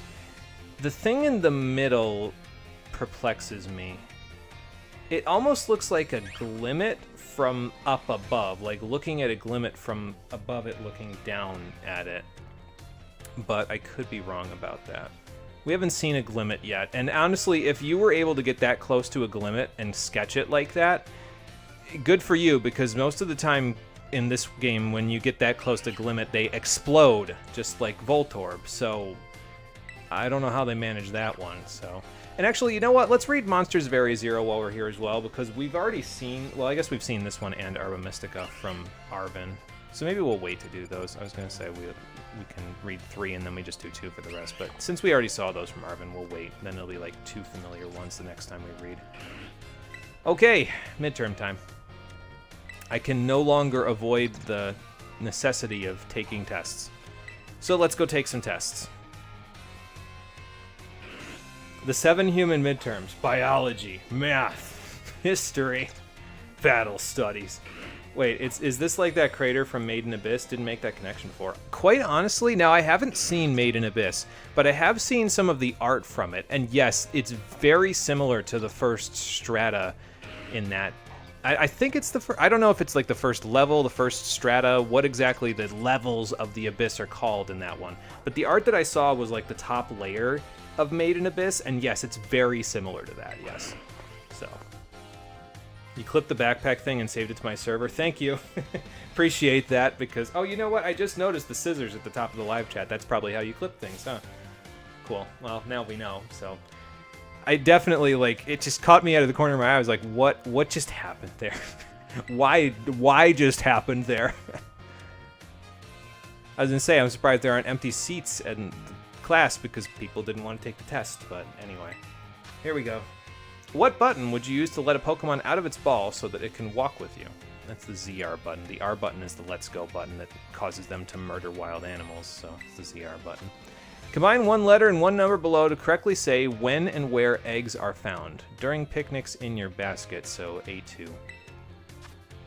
Although I suppose you could find an oval stone just randomly out in the wilderness, but that's not an egg, that's a fake egg that Happiny holds to pretend to be a Chansey.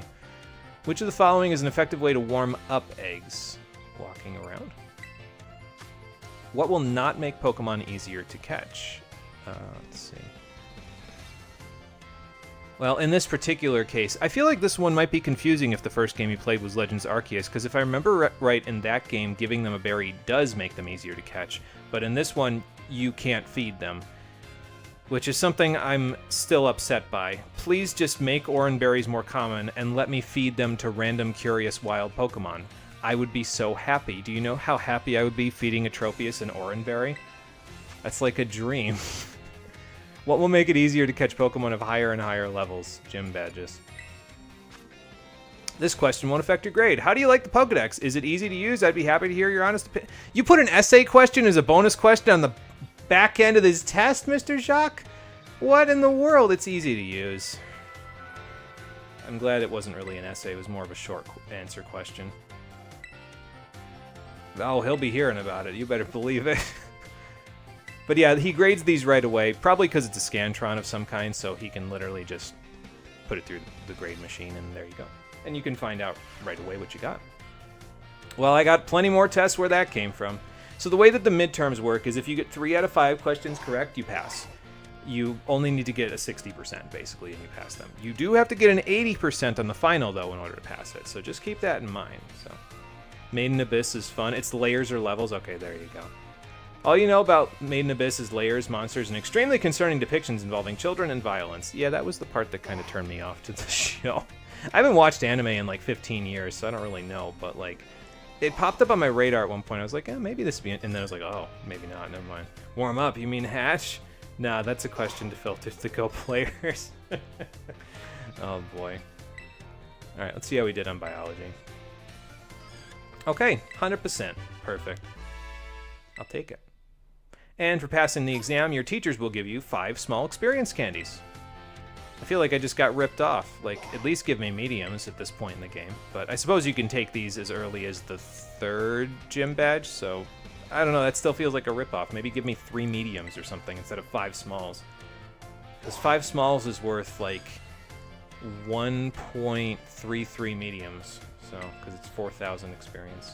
So, excuse me. Anyway, math midterm. Next. Then we'll check and see if there's any events to do around the school. I think after the midterms there aren't any events, but I mean, maybe Director Clavel or Nurse Miriam have something to say. So we'll see what they have to say, if anything.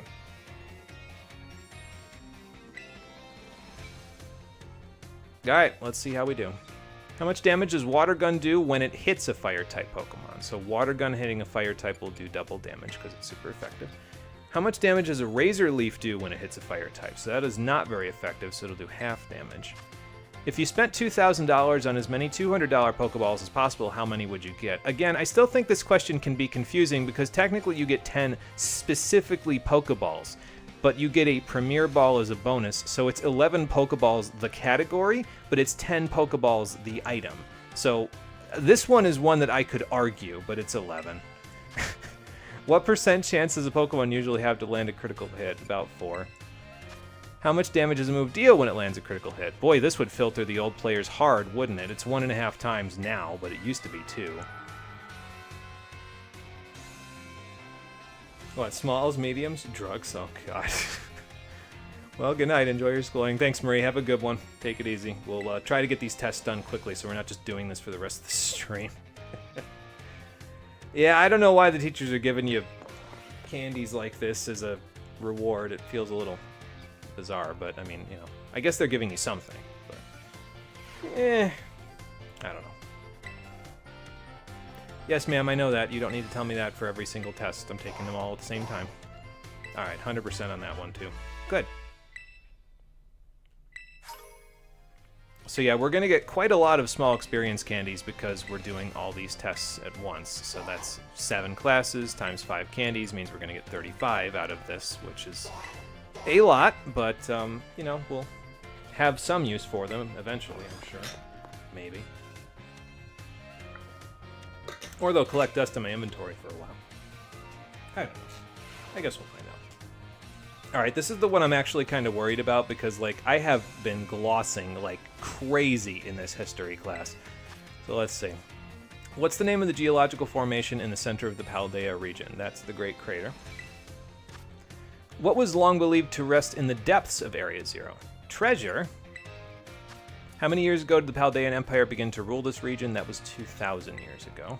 805, I was going to say, was the Academy, so I do remember that. Those seeking blank need look no further than the grapes of Paldea. That's knowledge. Okay, that wasn't so bad. We'll see about that one.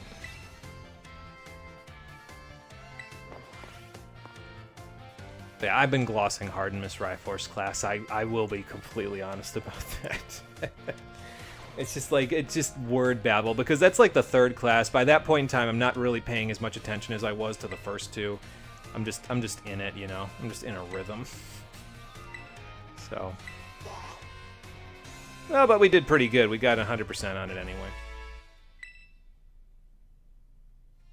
A Legend of Zelda reference, nice. What was the reference? I haven't played enough Zelda to know the reference there. But, oh, Power, Wisdom, and Courage. Those were the answers. Okay, yeah, that makes sense. Yeah, because that's the Triforce, right? That part I do know. I just didn't... It didn't register to me right there.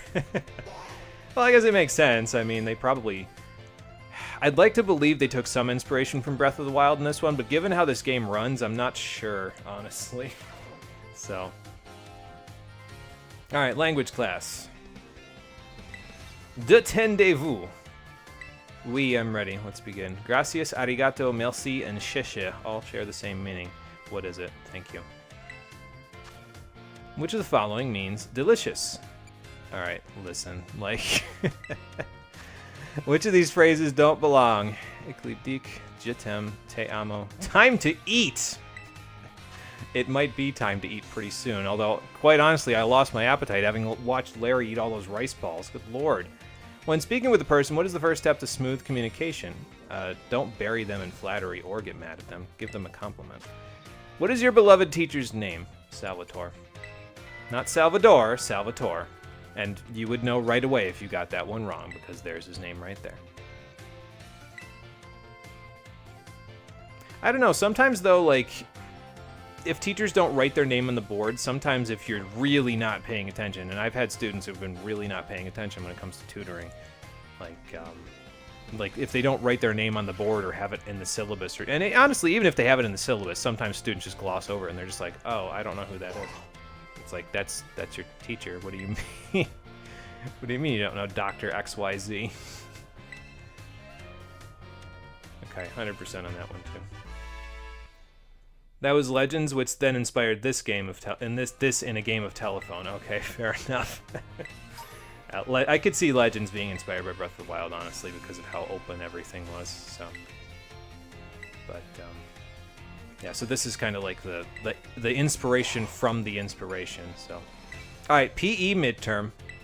So here's my question for all of you for the PE midterm. This is my question on the quiz. What's the best way to shoot a basketball?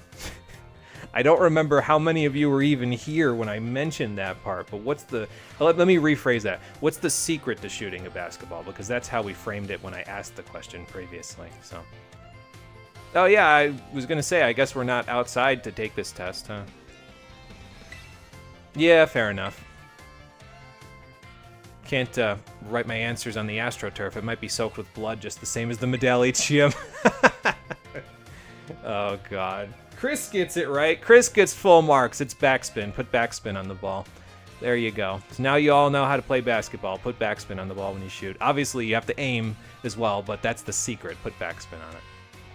The higher a Pokemon special defense, the less damage it takes from what type of attacks?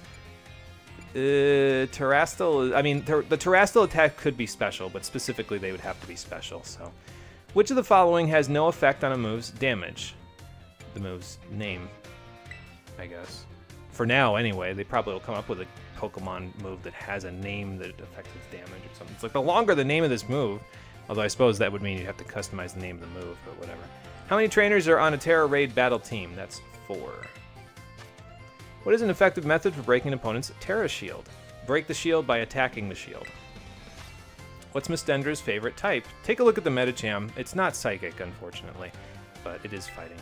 She mentioned it previously, but I guess you had a 50-50 shot if you looked at Medicham. So.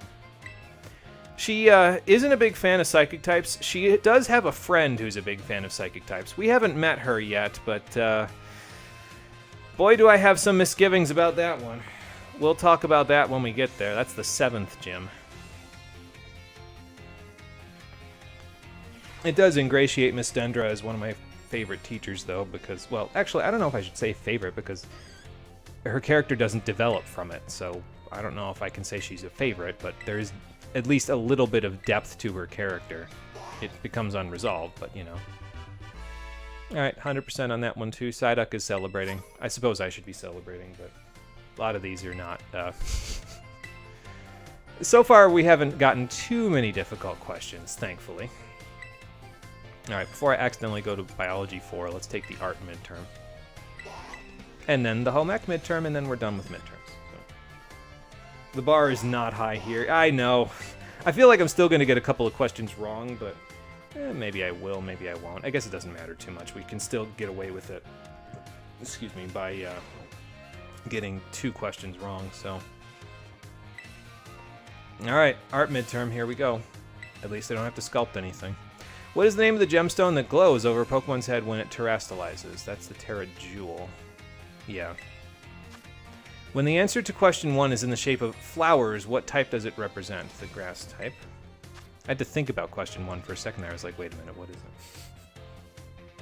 Oh, you meant for good characters, but yeah, that too. Yeah, and good characters, yeah, I could see that. The bar not being high for that either. What shape are most snowflakes classified as? Hexagons. 6 sides. Where's the eatery that allows you to change a Terra type? Boy, we just came from there, so I'd feel really bad if I got this wrong. What makes something beautiful? There's no correct answer.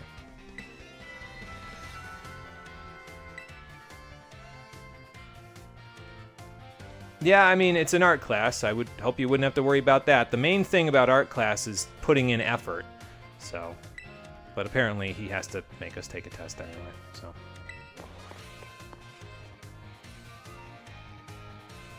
You like Professor Time's sister? Yeah, she's pretty good. I actually like her pretty good, too. I wish there was more to her, honestly. Like, I feel like she deserves to have more screen time than she gets, but the 5 minutes that she gets are pretty good, so I'm okay with it. I just wish there was more. Honestly, that's how I feel about a lot of the characters in this game, though, is like, if they're good, I want more of them, and they don't get enough, you know what I mean? So I don't know if it's a good thing or a bad thing. That last part with the I want more, I mean, I understand, because, like, the game is gigantic, and they can't have them all over the place, because it wouldn't really feel open world if they're everywhere, but, like, they could deserve to, you know, develop them a little more. Alright, home ec, not final, midterm. Finals will be later. The way that I have it planned out, I'm going to do the 4th team starbase after we do the 7th gym badge. So we're going to take the 7th class after the 4th team starbase, and the final exams will be taken after we've gotten our 8th gym badge. Then the only thing we'll have left is the last team starbase, and that'll be it. Although, there is quite a level gap between the 8th gym and the Pokemon League in this game. It's like a 10-level gap between the 8th gym leader and the final, and not the final, but the, like, average level of the Pokemon in the league itself. So, yeah, we're gonna have a little bit to do after we're done with the last gym. Hope nobody did a last-minute cram session for their home ec exam, good lord. Which is not an effect of a picnic meal. Increasing speed, because that's battle only. Yeah. Which of the following affects the kinds of meal powers received from a particular meal? Well... Color utensils is just aesthetic, number of people eating... I mean, this could depend, too, because if the number of people eating is more than one, you have more than one hand putting condiments and stuff on the sandwich, right? Because if they, like, throw them off the sandwich, it's like, okay, I could have done this myself and done better, but I suppose the cause of those meal powers is the fillings and condiments. The confounding factor is the people eating. So, which of these berries can restore a Pokemon's HP? An Oranberry. Leandro wanted his Pokemon to decide on its own when to use its item in battle, so he gave it an Oranberry. This will work as he hopes. That's true, because berries will work like that. If he gave it a potion, it would not work like that.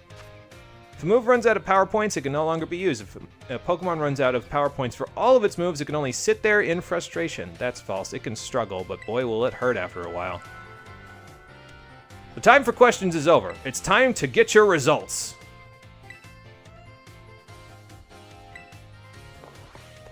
Alright, see how we did on our last exam. Now, I think I glossed over. Did we get an 100 on the art final, or the art midterm? I didn't see. I think I just glossed over it. Or maybe I said something and my short-term memory is kicking in. Alright, well, we got an 100 on that one as well. Cool. So that's a total of 35 small experience candies gained in the past 25 minutes. Cool. Now we can take more classes after this, because there's 4, 5, and 6 of each class, but we're not going to do that. This has been enough classes for one day for me. My brain is brained out. Let's leave. And no PP. Oh, no. The characters could be in certain places or towns on specific days to give the illusion of the characters traveling around the game's world. Kind of like the NPCs that only appeared on specific days of the week. Yeah, something like that. I feel like in the case of Professor Time's sister, because she's good with ghost types. We know that from what Miss Time has told us, but she's also, well, she's a famous rapper. So, like, you could, I don't know, have posters of her just up in the game world occasionally and just have her kind of, like, or have people just talking about, oh, are you going to go see her next concert or something like that, you know? There could be little things that just make them show up before they show up, you know? So, I don't know. But, alright, I think that's everything I wanted to do there. We got everything from the shop. And we're going to have Yukiko kind of do some stuff while she's got the power lens so that she can actually, like, you know, gain some special attack EVs as well. But before we do that, oh, I taught her Ice Beam already. I was going to say, I'm going to teach her Ice Beam, but I already taught her Ice Beam. So now, something worth thinking about. No, I actually would not. I'd like to go to my map. Let me talk to somebody so this go back up prompt goes away. Something to think about before we do any additional training after this is that if you go to the 6th gym, as soon as possible, you actually get a fun prize for going over there. So, let me go back to... Where do I want to go to get to the 6th gym? I want to go actually to Zapapico from the west side, because we can go up the mountain from here, and we can not only go to the 6th gym's town, we can also go to the 8th gym's town and register both for our as fast travel points. So, I'm going to go do that just now. So, yeah, like the NPCs, specific days of the week in Gen 2. Yeah, I remember those ones. I never did find all of them, I don't think. I don't remember if there was anything specific you got for finding all of them, but... I mean, I know they had the items, obviously, that you could get for finding all of them, but... I don't remember if I ever found all of them. I'm pretty sure I didn't, so... Alright, so here's the thing to think about. Like I said, if we go all the way up the mountain, we can register not only the 8th gym's Pokemon kiosk, we can also register the 6th gym's Pokemon kiosk, and if you go into the building for the 6th gym, you get a prize. Now, if we had been smart and left one of the other gyms, alone down in the east, I mean, we do have this gym all the way over here that technically we could just go to right now, but we'll leave that one for later and we'll go register these because it'll just make it easier to get to them later when we actually need to get to them. So, but we'll get a little prize. The trouble is that we're going to be going up on the cold, snowy mountain again. So first things first, not my notices, let's put on our winter outfit. But, you know, alongside the winter outfit, it might not be a bad idea to have a particularly warm Pokemon to help us get up to the top of the mountain. So let's start considering that in just a moment. Let me put all my stuff on first. There we go. Now we're ready for the snowy mountain. Love the reporters. If you could find them multiple days. Yeah, the reporters. Were they in Gen 2? I think they were in Gen 3. Where you could, it was Gabby and Ty, if I remember correctly, right? That you could find them all over the region. They were good for experience points after a while, too, so. Don't think you got anything special for having found all of them, just the items from them individually. Yeah, that's probably correct, honestly. For Gen 2, that would make sense. It's been a while, like 18 years. Yeah, like I said, I think Gabby and Ty were Gen 3. There might have been some reporters in Gen 4 as well, but I could be misremembering that part. I don't know. All right, so here's what we're going to do. We're actually going to put the main team in the box, but we are going to keep Yukiko out because she probably knows Dalizapa Passage in Glassadeo. Is it Glassadeo? Hang on. Now I'm forgetting. I'm blanking on it. Let's go up here. Glaciado. There we go. I got it now. Glaciado Mountain. She probably knows it a little better than the rest of us, but by herself against a bunch of other ice types, she's going to need a little help from her friends, and by her friends, I mean most of the Pokemon up at the top here. Now, you'll notice that I have this Roly-Poly just kind of hanging out, chilling in the front here where the princess is. Master McEwen, you were already out for the gym. We'll take everybody else out. You'd be useful against the ice types, but honestly, Callie can probably do most of that herself, but she's not going to be alone. Oh, and since the whole top row was named, I also nicknamed our Jumpluff Plague because cottonwood is literally a plague on my house. It's the one type of tree pollen that I am the most allergic to. It puts me flat on my butt for like 3 weeks in the middle of summer. It sucks, but... So I named her Plague. Oh, and I must have gotten Callie. I think I got her a smoke ball off screen somewhere. I don't know that that's necessary because we have Pokedolls, but, well, I bought it anyway, so whatever. So, all right, so Roly-Poly. Here's the thing about Roly-Poly. Let me put you onto something. This Roly-Poly can be a special attacker. It's a rock type that can be a special attacker. It learns Power Gem by TM. It can learn Flamethrower once it evolves by TM, and I think by level up as well. And it's also very warm because it's a coal Pokemon, so it's almost like a small furnace. So I think it might be a good idea to take this Roly-Poly with us, but let's make it a little bit more like a Raging Inferno than a small smoldering Ember first, shall we? So let's give him an Experience Candy Medium. Level him up once. Get the evolution on screen. Heat Crash? Yeah, I don't know that you need Heat Crash. We're going to get you Flamethrower instead because you're more of a special attacker. I was also training this off-screen a little bit and gave it the power lens so that it could get some special attack EVs. So that's why the special attack is so high.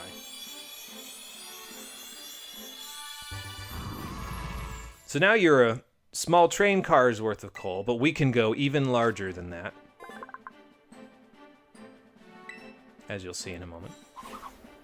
Again, I don't even know if I'm going to end up using this beyond this silly little thing that I'm doing right here with it, but, you know, why not? When in Rome, right? This is not Rome, this is Spain, but, you know. All right, now we're going to need to go get some TMs for this guy in a little bit, but, okay, 3,113, so let's use, I mean, I just got 35 of those small experience candies. Let's use a bunch of those. 31, 13, so it's 8, 16, 24, 32, so just do that, and there we go, we should be good. Perfect. Carl! Stop killing ice types. Well, you're a fire type, so it's what you do. But Carl is about to become colossal. This thing is enormous. Like, 9 feet 2 inches tall. I'm going to take it out of the Pokeball in just a second, but, like, if we needed any warmth going up the mountain, I think we just found our warmth. Yeah, Gen 3. There are NPCs in Gen 4. Don't remember their trainer classes, but there were a few. Oh, okay. Gotcha. Yeah, Carl Lossel. Remember the Drifloon on Friday? Yeah, that was at the Windmill, or the Windworks, if I remember correctly, in Gen 4. Started another playthrough of Platinum a little over a month ago now, and you have fought them on occasion. You remember seeing them? Gotcha. I see. So now, here's the thing about Colossal. So this is a region that's plagued by random rainstorms, right? So that means at any time, a fire type can just get completely screwed in the middle of a fight because rain can just start up, and all of a sudden its fire type moves are 50% less effective. Colossal learns Tar Shot, which is a move that doubles the effectiveness of fire type moves used on the opponent as long as they don't switch out. So this effectively not only nullifies the problem created by the random rainstorms, it also makes you a net 50% more powerful with your fire type moves. So if you're going to use a fire type, you might want to, in this region specifically, you might want to consider using Colossal because Tar Shot, it will help.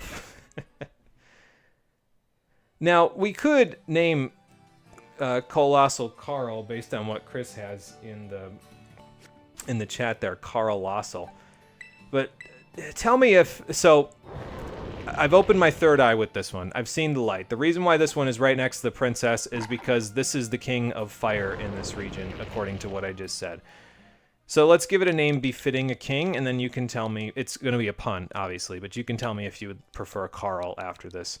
So, I'm probably going to do it with a T instead of a D. It might not make much sense there, but... King Hedora.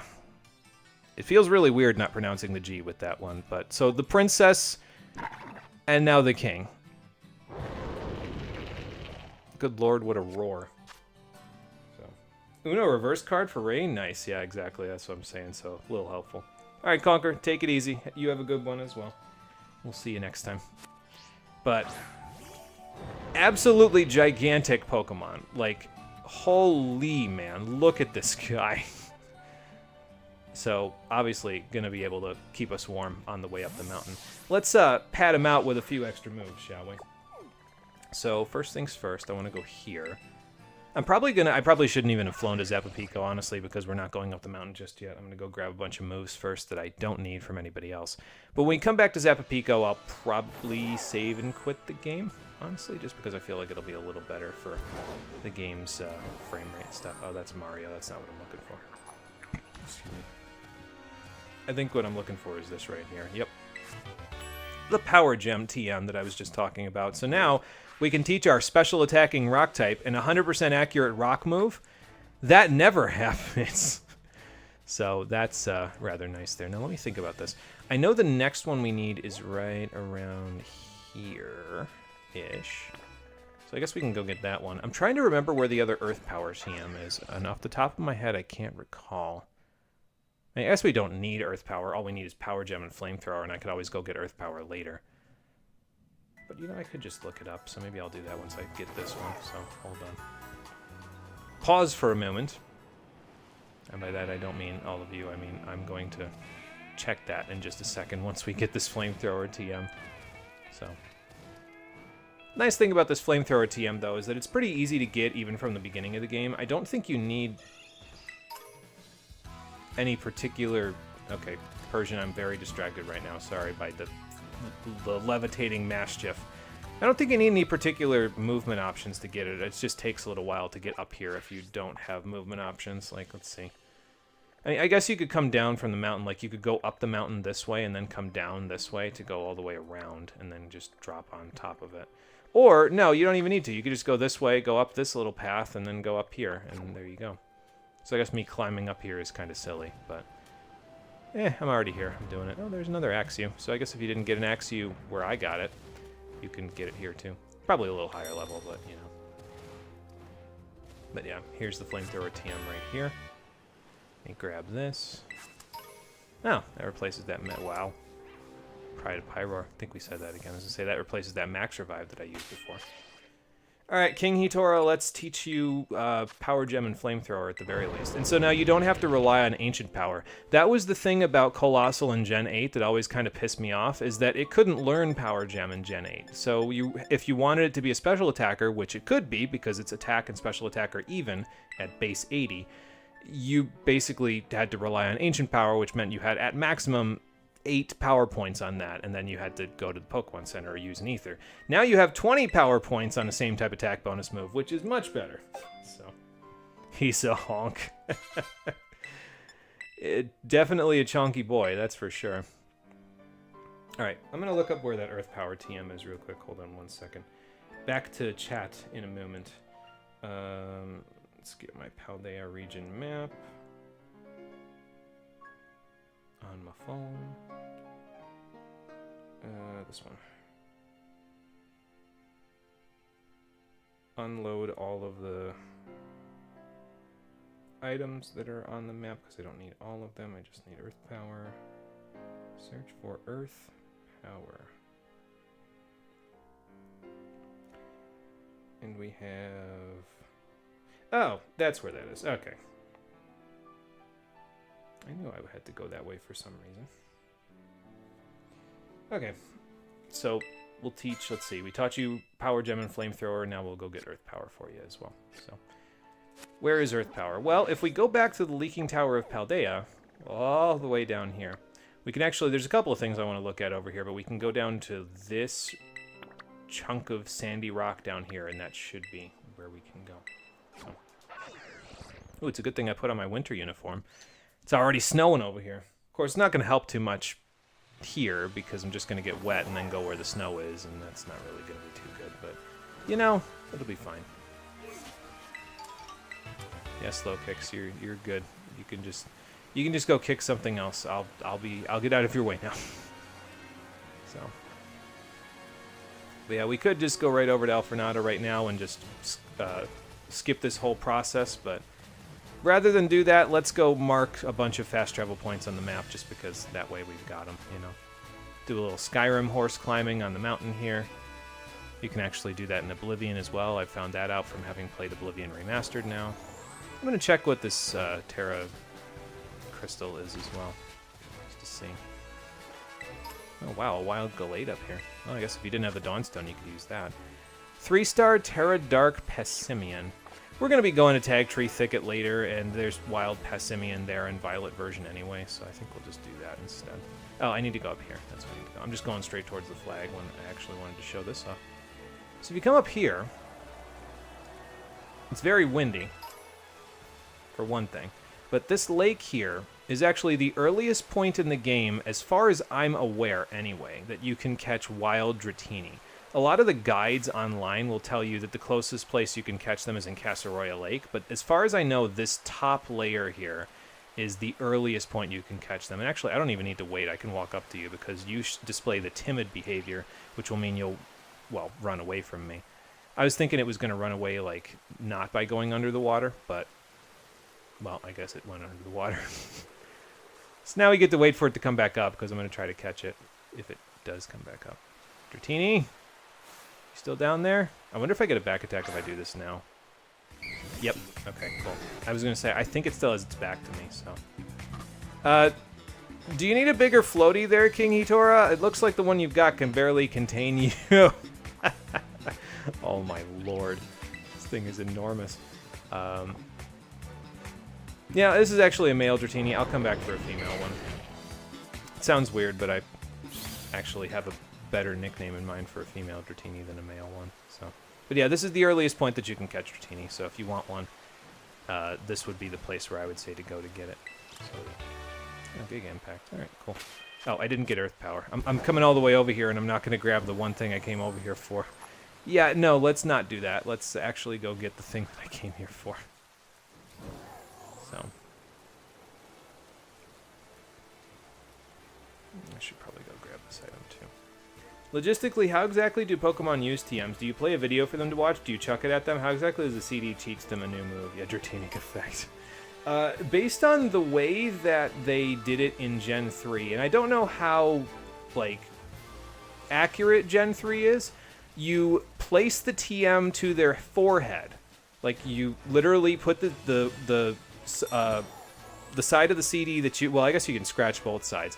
But you place the CD face down on their forehead, and then the CD imparts the power of the move onto them. It's as if they're clusters of data, like as if this is Digimon instead of Pokemon. But you place the TM on their forehead, and then the TM activates and gives them the move. I think from a from the standpoint of Gen 3, it would have made more sense if they used the Teachy TV key item to teach Pokemon how to use the moves, because you literally had a TV as an item that you could just say, here, sit them in front of the Teachy TV, play this CD. Okay, now they know a move. But logistically speaking, the way that Gen 3 showed how it worked was you stick the TV on their forehead and they learn the move from, not from watching it, from the CD somehow activating through contact with the Pokemon's forehead and just imparting the knowledge of the move onto them. I don't know how that works, but it seems a little bizarre to me, but that's what Gen 3 tells us anyway. So, alright, here's Earth Power for you. Now you've got your entire moveset if I decide to use you, King Hitoro. You know, if I decide to use you after this. Which, to be fair, he is pretty good against the last gym, so maybe we will. Not sure yet. But we can kind of have him be the primary, like, Pokemon that's around while we're going up the mountain. Although I don't know how many fights we're actually going to get into on the way up the mountain. But, you know, it's fine. We'll just... Oops. We'll just do this, give him the Spoke Ball, because he has abysmal speed. So, in case we run into anything that he needs help with, we can just do that. So, alright, well, it's raining and it's about to be snowing, so I'm about to get very cold. Very fast, but, you know... Oh yeah, you know what? Hang on, before we go anywhere, let me save and quit, so that way I don't, you know, run into too many framey issues. I probably will anyway, but, you know, this way we can avoid as many as we can. Oh, you know, while I'm here, actually, I can show what I posted on the Discord server earlier. So I was testing a sandwich off-screen earlier this morning with both Encounter Power and Capture Power Dragon on it. So it had Encounter Power Dragon level 1 and Capture Power Dragon level 1. And I just wanted to see how effective both of them were. So I went to Casseroya Lake and I caught a Dratini. And then just for to sate my own curiosity, I evolved it into Dragonair because it was like level 47 or something like that. So, and Dragonair is one of my favorite Pokemon of all time. So I evolved it into Dragonair. And it looks really good in this game, surprisingly enough. Like, even with the art style being a little uncanny sometimes, I think it looks really good in this game. So I let it out of the Pokeball, in not the Let's Go mode, but with the ZR button. And this happened. She fell asleep. She curled up at my feet and fell asleep. And I was like, this is one of the cutest things I've ever seen. I have been blessed all to hell and back with this one. So, just in case you didn't see that on the Discord server, that happened earlier this morning. So there you go. Yeah, disc golf with Pokemon heads, basically. Yeah, exactly. I think someone once explained it as that or some weird retina scan type of thing. But the image of Pikachu absorbing the info for Iron Tail by osmosis is too funny. Yeah, I don't know what that's all about. Like I said, it really gives me a Digimon vibe, because Digimon are clusters of data that would probably learn things exactly like that if they learned new moves. But, yeah, I don't know what that's all about. So.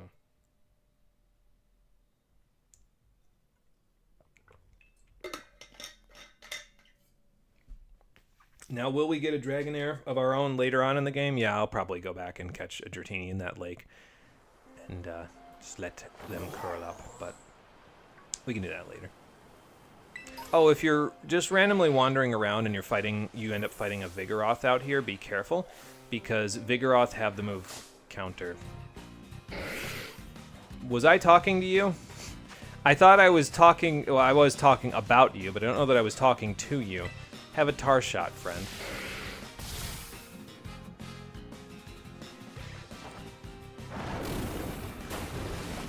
Cover you in oil.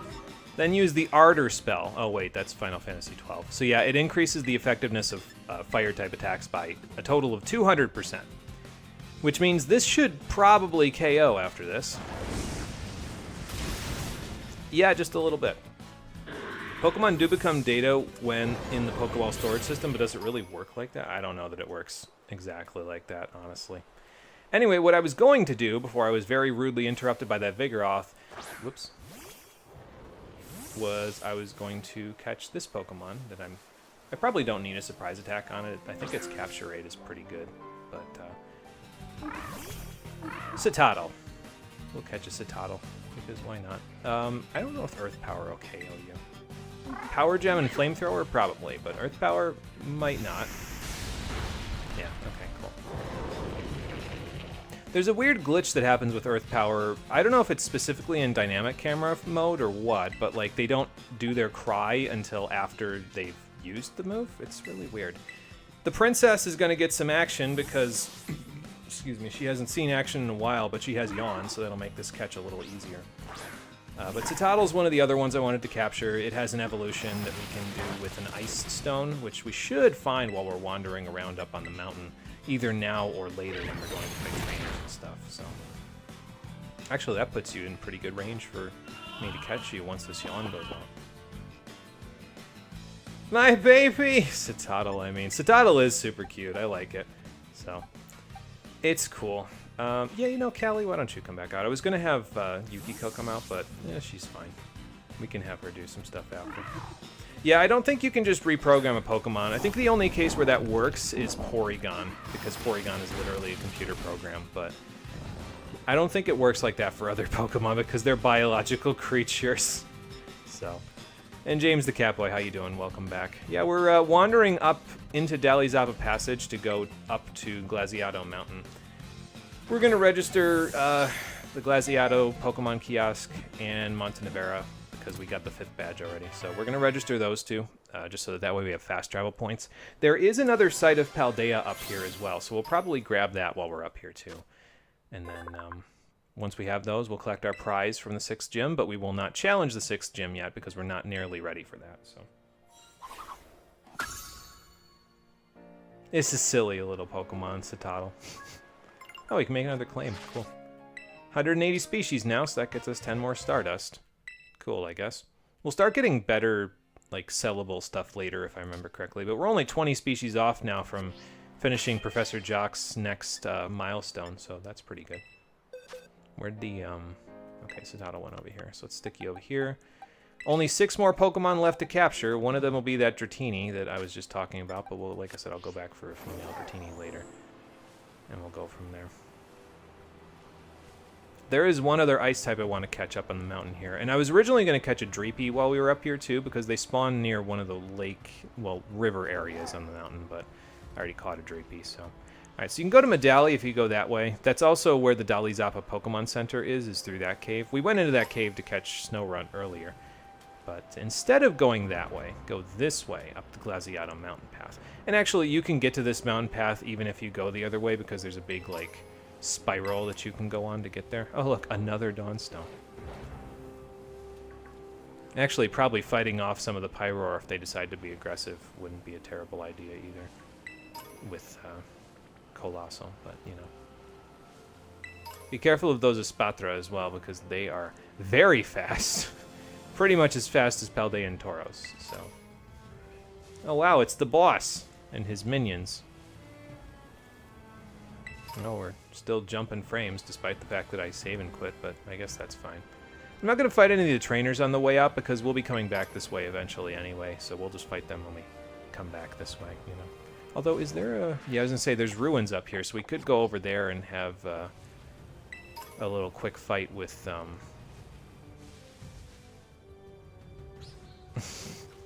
and have a quick fight with one of the gimme goals over here, because then it'll just pad out our number of gimme goal coins a little bit more.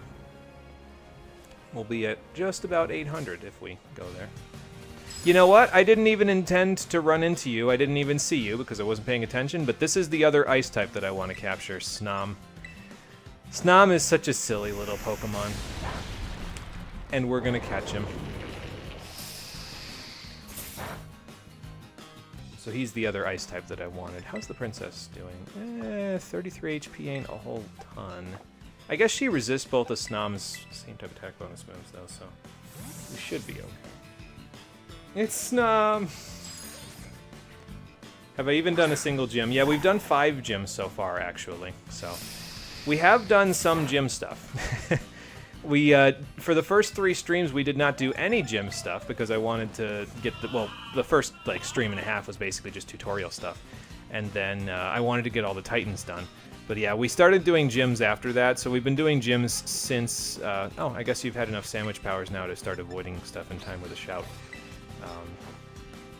But we've done gym stuff since then, so we just finished the 5th gym earlier today. Alright, maybe I should get the princess out of here. She's hurting a little bit. But, yeah, we can capture this Snom. That'll be 1 more, and then there'll only be 5 more left to go. You know, I will switch Yukiko in on this one, because it seems like the Snom, I think if I remember right, only knows, what, like, Struggle Bug and Powder Snow. Did it use Struggle Bug yet? I feel like if it did, I didn't see it, but the likelihood of it actually using any moves after this are pretty low anyway, because, you know, we're just going to catch it now. Yukiko, are you shaking because you're scared of what's going to happen in this battle? You don't have to be scared. You have a whole found family behind you to help you. Lycanroc is watching with interest. He wants a piece of this. Actually, I think Lycanroc, despite being a werewolf, is considered... Usually there's 3 behaviors for Pokemon in the field. There's timid, which is what Dratini showed, where it runs away when you get too close. There's curious, where they have a question mark and they'll just walk up to you. They won't fight you unless you initiate the battle. And then there's aggressive, and those ones, like Lokix just there, will initiate a battle with you on sight. So... But it kind of depends. Some Pokemon are curious, but don't like fighting when you're actually in the battle. There's a little bit of variety, I guess, in certain cases. So, all right, Lokix, if you want some, then you can come get some. You're 2 levels higher, but I really don't even care. What can you possibly do to me? Actually, I should be careful in case this thing has Axe Kick or something. I remember it gets Axe Kick as a level-up move. I don't remember when, but that's a fighting-type move. And it would hurt if we got hit by it. But we didn't get hit by it, so... Excuse me, Tinkatuff. I'm just going to grab this real quick. Oh, large experience candy. Nice. Did that Lycanroc disappear? I was going to show, because I'm pretty sure... That's a Vigoroth. That'll be aggressive for sure. Because I'm pretty sure they're curious rather than aggressive. Yeah. What do we got up here? Another Body Press TM, and there's something all the way over here, too. I might not get quite up there, but it looks like we made it, so... More Stealth Rocks, in case you want them. X Special Defense, excuse me, Flittle. That's a Hypno, right? Yeah. Okay, well, we don't need a Hypno. There is a Mimikyu in there, but they're not... I already have a Drowsy, and Mimikyu's not on my list of things that I want to catch. I I also already have a Bronzor, so we don't need to get the Bronzong that's right there either. I will, however, take the Gimmighoul's coins for myself. Carry from the Ranger games, actually. Is that for... Sorry, I don't know what that was in reference to. I feel like this happens a lot, but I feel like sometimes I don't check the chat for multiple minutes, and then it's like, I don't know what that's referencing. What was that in reference to? Sorry. Oh, good. The Plague has increased in power, and we gained 50 coins on that. Because I haven't played Pokemon Ranger, so I wouldn't know anything about it, really. Alright, well, we got a little sidetracked, but I think this path still leads to the mountain itself. Let me see. It does, although I don't know that it leads... You know, I'm just going to follow it straight and hope for the best. So, excuse me, Espatra. There's the boss again. Mimic you, my child. Oh, aggressive, curious, etc. Okay, gotcha. So that's something from the Ranger games that they put in. That's interesting, because honestly, I just thought that came from nowhere, but if it is something that they carried over from a different Pokemon game, then it's a neat addition, because I wouldn't have expected them to have put that in. So, hey, I'll take it. Yeah, I'm pretty sure this is just going to take us right to where we need it to be anyway. Another low kicks wandering around. Is Yukiko level 36 yet? No, not quite.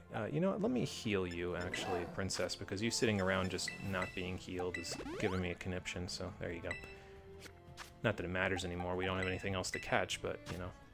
Okay, 1376. So the thing about Yukiko is that she's in the medium-fast experience group, which means she's not going to get experience quite as slowly as the Captain does. I'm going to have to get used to saying Captain now. But she does gain experience slower than everybody else on the team does. So she's going to take a little longer to get the experience for, but not so long that it's ridiculous, you know. There's a Delibird over there. Yeah, so now begins the long climb up Glaciato Mountain. Here's a new timer ball. I haven't found that yet. You're not a... Oh, you are? Okay. I was going to say, wait a minute. Do you normally have red boxing gloves? You don't. So here's a shiny Crabrawler. Alright, I guess I can replace my regular Crabrawler with that. Gonna have to put another slot in the PC now after this. I guess it's a good thing then that I healed up the Princess, because now I'm going to get to use Yawn again. So. Yeah, shiny alert!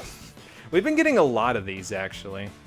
I'm kind of surprised that it's happened so often, but this game, from my understanding, I don't know if it just has a different shiny rate than other games or what, but like, I find more shinies in this game than I did in any other game that in the entire series. Like, if I ever find one individual shiny in another game in the series, it's lucky. Like, it's pretty common in this game for me to find at least one per playthrough. So, what could I send in on you?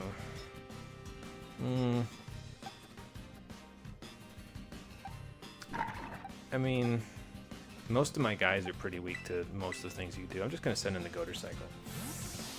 It's a cooked crab, yeah. His boxing gloves have been charbroiled. Or maybe they're just on fire. Fists of fire.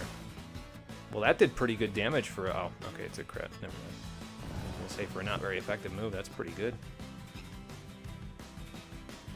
Alright, I'll just throw an Ultra Ball. And I'll sort it through my shiny box later. Oh, good, a critical capture. Nice. Oh, you know what? That's because I already caught a Crabrawler. I was going to say, that's lucky, but not really, because when you... I think I mentioned this before, but when you catch something... for the second time or more, you get a critical capture, I think, every time, so... Oh, look, the king learned Flamethrower, and now the princess wants to learn Flamethrower. I was going to say, it might be the other way around, but in this case, not really. I did have to do a double take on that Crabrawler, though, because I was like, something suspicious about this guy. It was the claws, you see.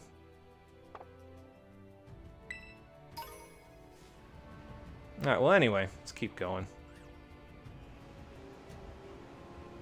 But yeah, tons of ice types that you'll see on the hill here. You got Snom, Cubchoo, Wild Bergmite, and Avalugg all over the place.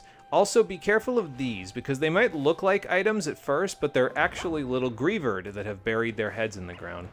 So, they might look like a shiny item from up above, but they are not a shiny item. Oh yeah, and Snover and Abomasnow are here too. I think there's Wild Frostlass and Glaceon on the mountain as well, if I remember correctly, but I could be wrong about that. So, probably Wild Glalie. Bronzong, you don't mind if I grab that, do you? Oh, you're asleep. Okay, well, I'll grab it while you're sleeping, and then I will try not to wake you up. Oh god, the blizzard started! Run! There's a Cryogonal up there. Not going to really be able to see too much now, though, because the visibility has just reduced into the single digits. But yeah, if you go up this way, having gone where we've already gone, we can reach the Glaciato Mountain Gym, which is literally just by itself at the top of the mountain. There's nothing else up here other than this And the kiosk here, which these poor people that have to work in this kiosk are probably dying up here because there's blizzards like every other day. So, boy, am I glad I brought an industrial-sized furnace and my winter clothes up here. But if you want to, once you start fighting trainers on Glaciato Mountain, the whole mountain's worth of trainers are all taken care of by this one guy right here. Basically, if you fight 12 trainers, if I remember correctly, he'll give you the prize for the mountain. We won't be doing that just yet because we still have to go fight, finish fighting the trainers in East Province Area 3, Tag Tree Thicket, West Province Area 3, and Dali Zaba Passage before we even come up here, but, well, we'll be able to come up here soon.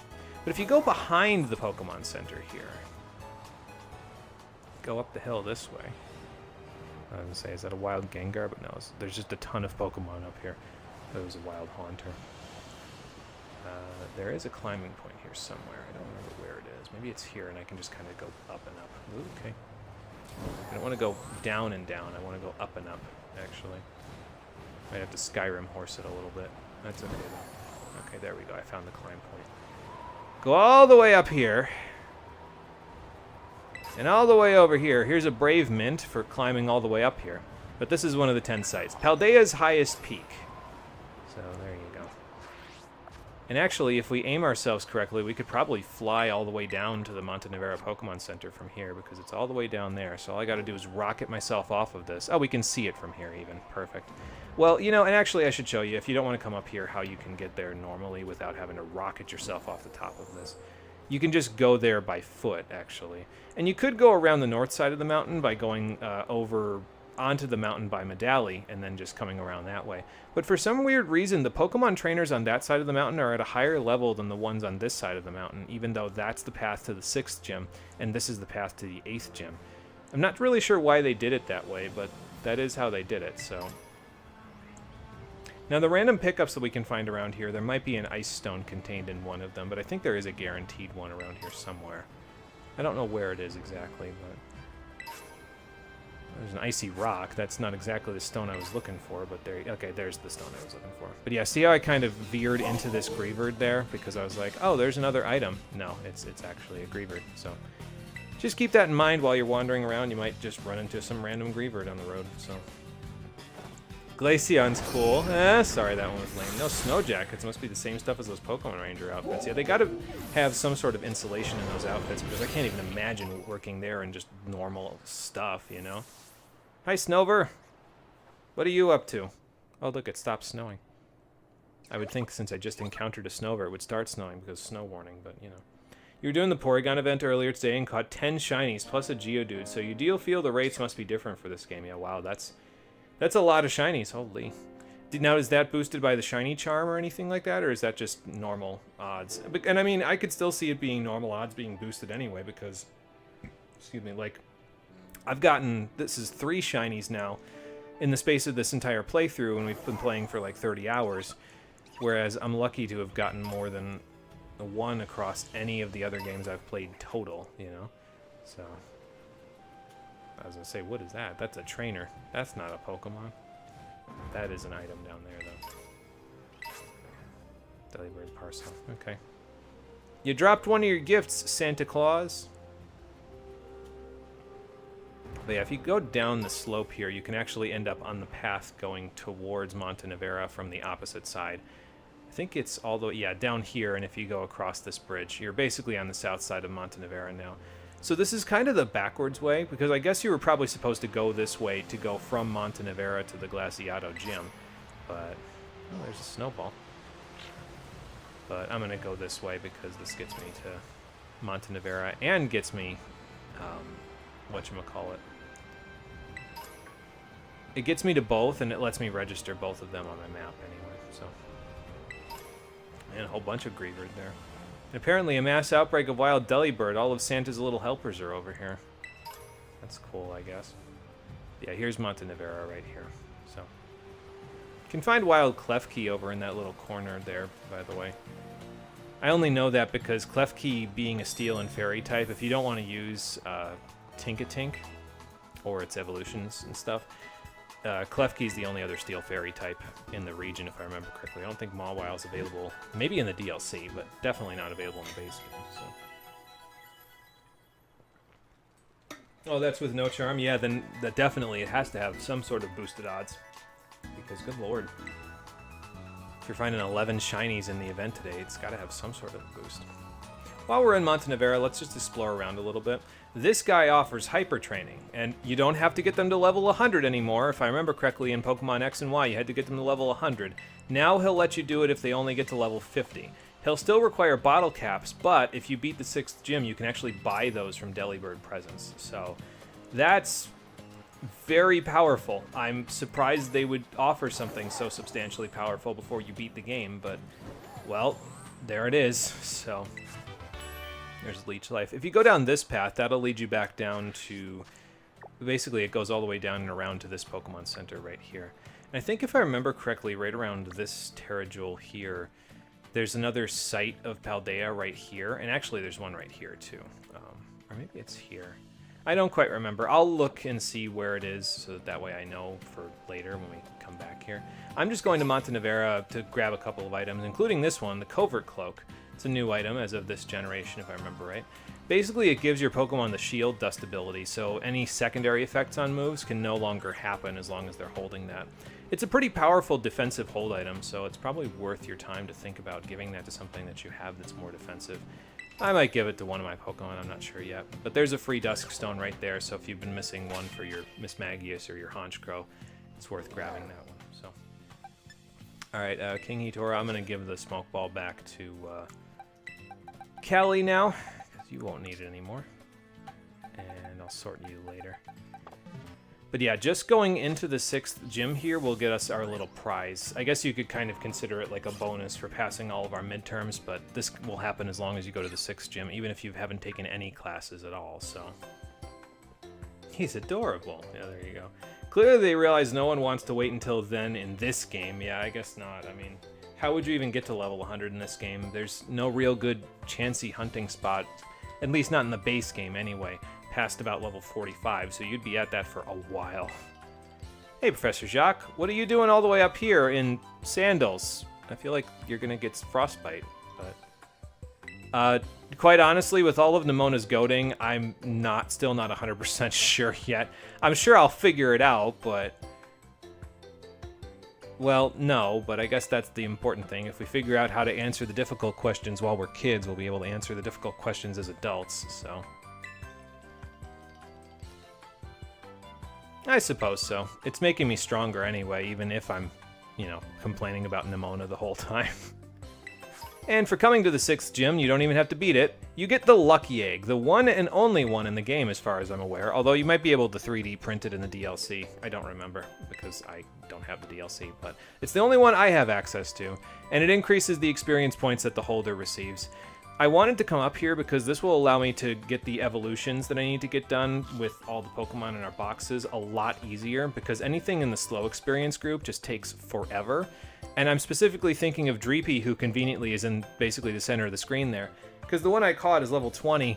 It needs to get to level 60 to be fully evolved, and it's in the slow experience group. So that's going to take forever. But the Lucky Egg will, at the very least, help out with that. I wonder if Dracloak can learn any fighting type moves to make that easier, like physical ones. I'll have to look that up, because it might make it easier to have it do the fighting then, because then it'll gain the maximum amount of experience from fighting the Chansey and Blissey. Either way, that's the only reason I wanted to come up here. We're not going to fight the gym just yet, because our Pokemon are not ready for that yet. But now that we've registered all of these points in our... Oh, there's an item up here. I'll go grab that too. Now that we've registered all of these points for our fast travel points for our map, we can go and fight all the trainers until we get to level 42. Because that is the next level cap for this gym, is level 42. Which means we've got a little bit of a ways to go yet. There's, well, our Pokemon are like 37 or 38 now from the regular teams, so that it'll be a little bit easier than I'm making it sound like to get them there, because they got a big infusion of experience from the Nemona fight and everything else, but, you know, we'll figure that out when we get there. But I can take these clothes off pretty soon, because we're going to get back down to where it's a little bit warmer in just a minute, so.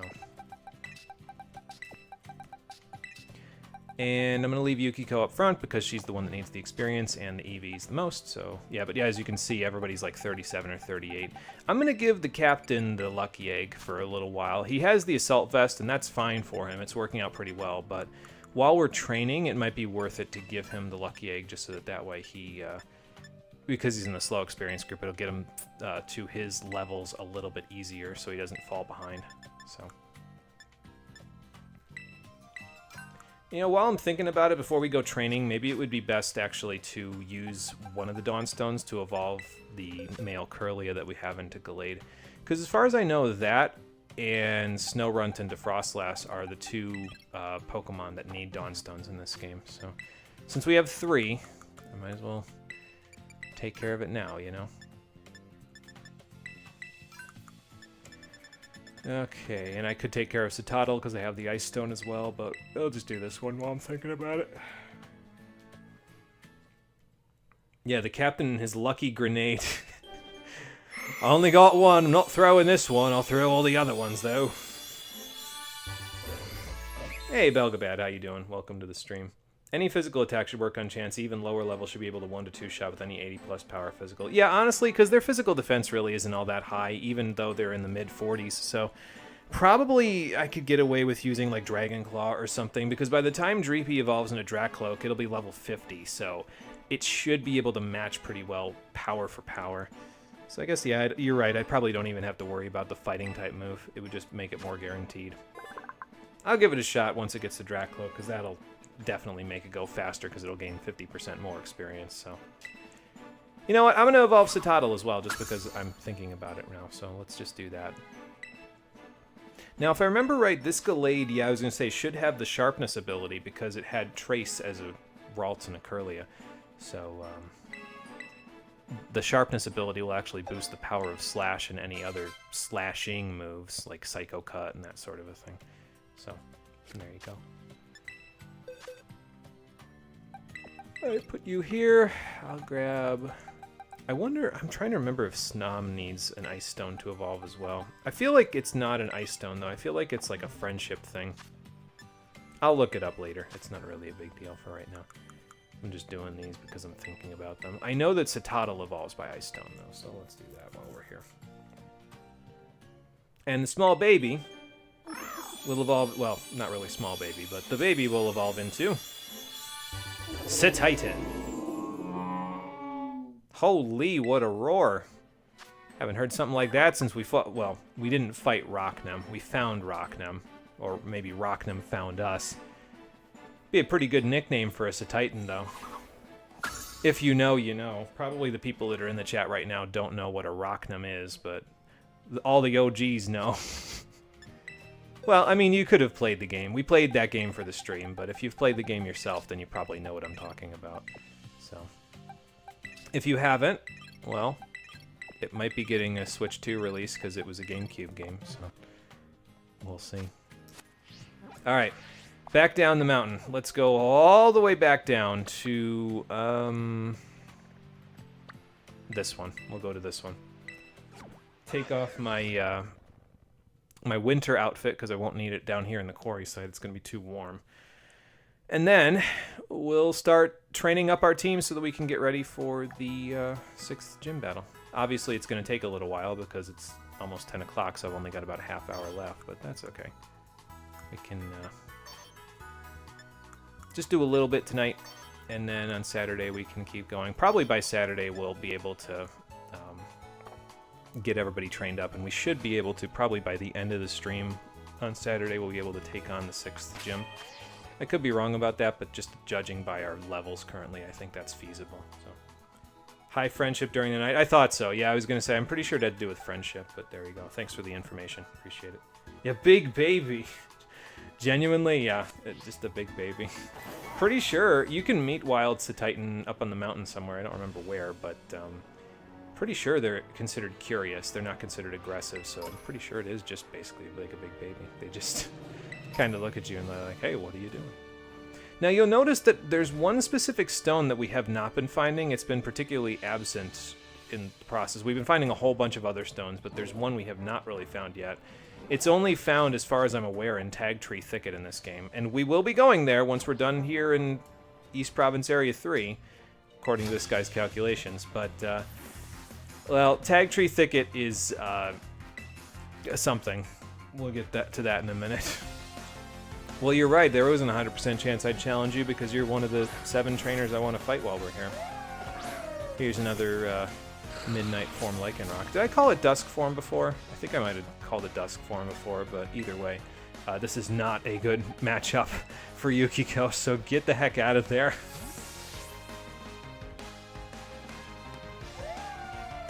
Hey Mason, how you doing? Welcome to the stream. I don't have Nintendo Switch Online, so a Union Circle wouldn't really do any good.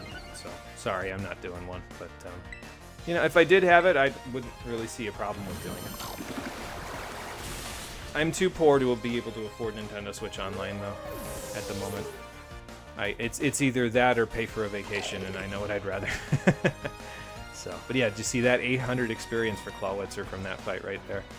Not too bad. That lucky egg coming in clutch. Something weird about Scyther in this one. He's looking over here. Kind of like Toxtricity, only it's more noticeable. I don't know what he's looking at. Like, he'll look there, and then... See what I mean? Like, what are you looking at? Like, I'm there, but you're looking, like, at that bush behind me. Like, what are you looking at? Sorry, I feel like at a certain point someone's gonna look at all this stuff and be like, stop hyperfixating on everything. Just get on with it. There's just little things, man. It's just like, I don't know how to feel about this. Oh, that's a little bit of damage. Okay, well, let's hope we don't get too okay. No, never mind, we're fine. It was stabbed on the other one. And we one-shot with that. I mean, we're 11 levels higher, so I would hope we would one-shot with that, but... Good job, Yukiko. And that should get you to level 36. Nice. He's pretending to be in the office. I'm out of my mind. Please leave a message after the beep. Beep! I do have lessons with Miss Time. I just passed the midterm. Okay, so I saw... How's everybody else doing here? 348. You're at 2705, so you need a little bit of help getting you there. 15... So I guess Interceptor's ahead of everybody. So definitely Houseplant and Shaylee need a little help getting themselves to 39. Alright, I'll keep that in mind. The next trainer we want to go fight is a little bit of a ways away, though. We gotta go all the way down here, so we're gonna do that. I guess I could have gone just to the whatchamacallit, the little Pokemon rest stop over here. But well, we'll be there in like 5 seconds anyway, especially if I sprint. So, not really super concerned about it. Actually, I think it's a little further away than I thought, because this is the backpacker, yeah. And it's over there-ish. The tough trainer's right around here somewhere, one of the two, but we're going to kind of make like a gigantic lopsided circle. Excuse me. To get to the trainers I want to fight here. Now that many of the trainers are going to have evolved Pokemon anyway, it's more a matter of trying to pick out the trainers that have... Well, here it's still a matter of which ones have evolved Pokemon, because some of them don't. But it's going to be more a matter of finding the trainers on the routes that have the most Pokemon, like the highest quantity of Pokemon on their team. So that's what we're going to try to do in the future, just to maximize our experience points that we get, so we have to fight less things. Although I suppose that's not really helping us because we're coming all the way back here, even though we're getting ready for the 6th gym, and this is like post 3 gyms where you go, kind of, sort of. But, you know, it's fine. It's just the way that the level curve in this game works, I guess. So, I think this is the trainer I'm looking for. Yeah, this is her. The map online lets you look at the trainers, and the little picture that comes with them to show you which one is which, it shows them based on their battle quote, and Let's Talk About Me is the battle quote that I'm looking for. So I didn't heal up Yukiko. I feel like you're asking the wrong person about how cute you are there, ma'am. Like a shiny, you got 9 shiny Porygon 2. Yeah, I need online for that, unless we're like... Oh, I did heal. I must have done that. No, I went to the Pokemon Center rest stop. That's what I did. Yeah, I would need Nintendo Switch Online unless we were, like, in close proximity. Like, you'd have to be in the same house as me, which I don't think is happening, so. I appreciate the offer, though. Porygon 2 is a cool Pokemon, I do like it, but, yeah. I'm sure there'll be other events that I can find one in. Oh, and this battle's gonna be great for you, because you've got, 2 Pokemon that are weak to ice. Perfect. Granted, I'm gonna have to tank some hits, but that's okay. Oh, I guess I don't have to tank it if you miss. That's better then. I'll take it. Wow, I can't believe that one-shotted. I mean, I know. I understand we're like 11 levels over at this point, but like, I wouldn't have expected that to one-shot normally. Yeah, I need online play to trade, unless we're, like I said, unless we're in the same room. Because then you could just do it between 2 switches, but yeah, not in this particular case. No, I think your Pokemon are cute. I think you just need to not worry about what other people think. Alright, where's the next ones I want to go fight? That was number, let's see, we fought 1 trainer here, 2, 3, 4, we need 7, and then the tough trainers. So I want to go, like, there's a guy over here that has a Scarlet exclusive Pokemon, so I want to go fight him. So like 5, 6, 7, tough trainers like here, and then the other tough trainers like here, I think. Which will take us not exactly to Tag Tree Thicket, but it'll be close enough. Alright, let's put that into action. We'll see if it works out. If it doesn't, then we'll, you know, course correct as needed. I should fight these Doug Trio for the extra experience. Let's see how much experience one Doug Trio gives me. I should be able to tank any one hit from it. Yeah.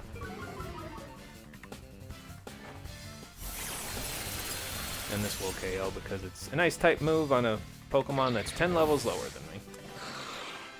Okay, I mean, 533 is not terrible, but, like, it's not great either.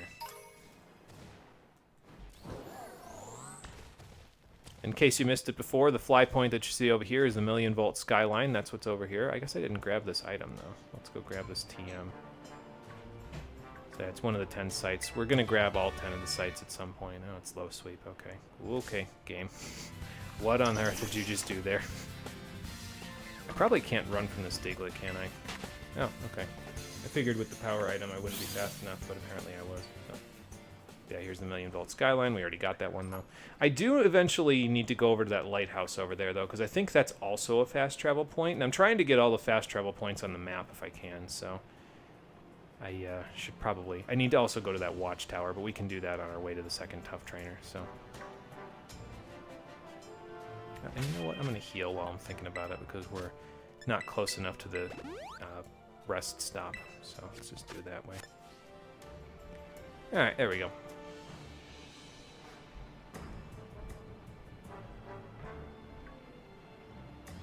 I think this kid talks about the Orthworm, the Titan Pokemon that was over here. Well, we took care of that a long time ago, so I'm sure it was amazing at the time, but that's old news, kid. And this guy, I think, just has a Varoom or something. Like, I think, I'm not 100% sure, but if I'm skipping over any of these trainers, it's because their Pokemon, like, don't give a lot of experience, basically. Or don't give as much experience as other trainers. There's exactly one exception to that rule, but I want that to be like a, let's see if anybody can figure out the pattern type of a thing. I suppose in this area it'll be pretty easy to figure that pattern out, and the pattern's the same everywhere else, but... No, we'll see if anybody figures out the pattern. Why not?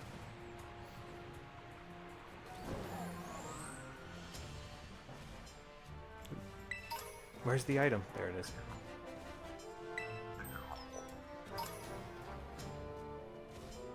Oh, what'd you evolve it into?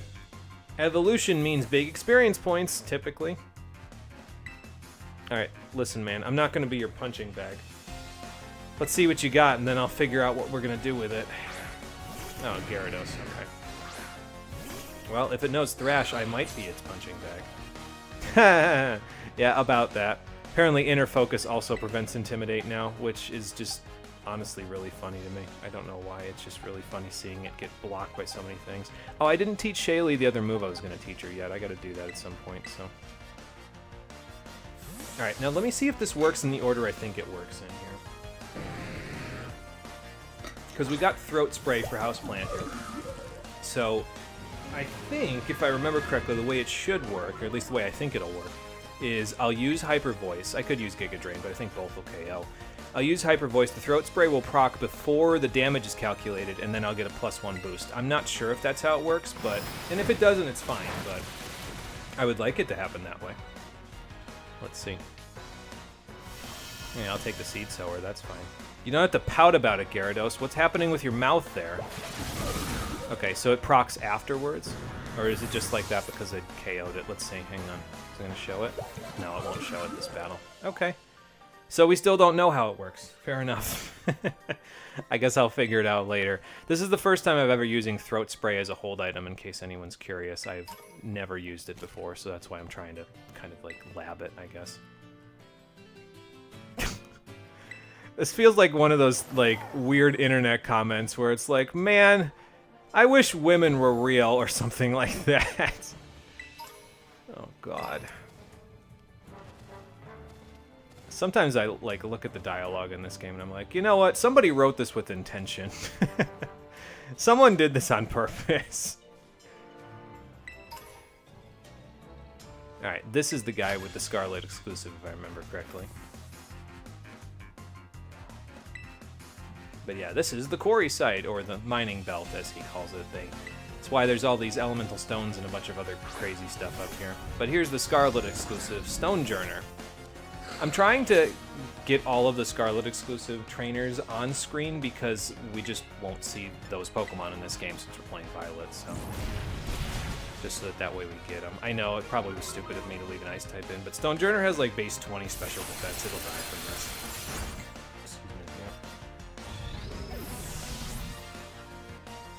Ah, there you go. There is a code for the in-chat union circle now. So if anybody wants to partake, there you go. Yeah, I'm used to taking some hits and dishing them out. We're doing a little training ourselves, so... It's probably not a bad idea. After your Pokemon just kicked a bunch of rocks at me, I should also probably rest up. I have a net positive amount of Super Potions, so it's probably not a bad idea. Let's see, so 39, so you guys still need to get up there. 1,200 behind, huh? Wow, 1,300 almost. Okay, so you need to get in. You're almost there, but you're still probably about 700 experience behind. I could always use candies to like make up the difference here. Like I could probably give you 2 candies, you 2 candies, and you 1 candy, and you'll all be where Interceptor is. But then the captain will be behind then, so I mean, I guess I could just give him candies too. I want to try to avoid having to like candy loop basically, where it's just like, here's a whole bunch of them, you know, so. And just use those to course correct my Pokemon. I'd rather just do it in battle, you know. But I think the other trainer is over here, because that rock face over there, yeah, I was going to say is a marker. There's a guy down there. Probably you should battle him instead of this person, because he's got a Hariyama, if I remember correctly. This lady does not have a Hariyama. She has... Well, I mean, they don't usually call that hiking. They call that spelunking or caving. But, you know, be careful about caving and spelunking because it's not exactly hard to get stuck. Depending on the cave, of course, you know. Most publicly open caves, you probably can't get stuck very easily because they wouldn't be public if you could, but, you know. Now, does this hiker have a level 24 Paldean Wooper, which will give us barely any experience? Yes. But it's fine. She counts.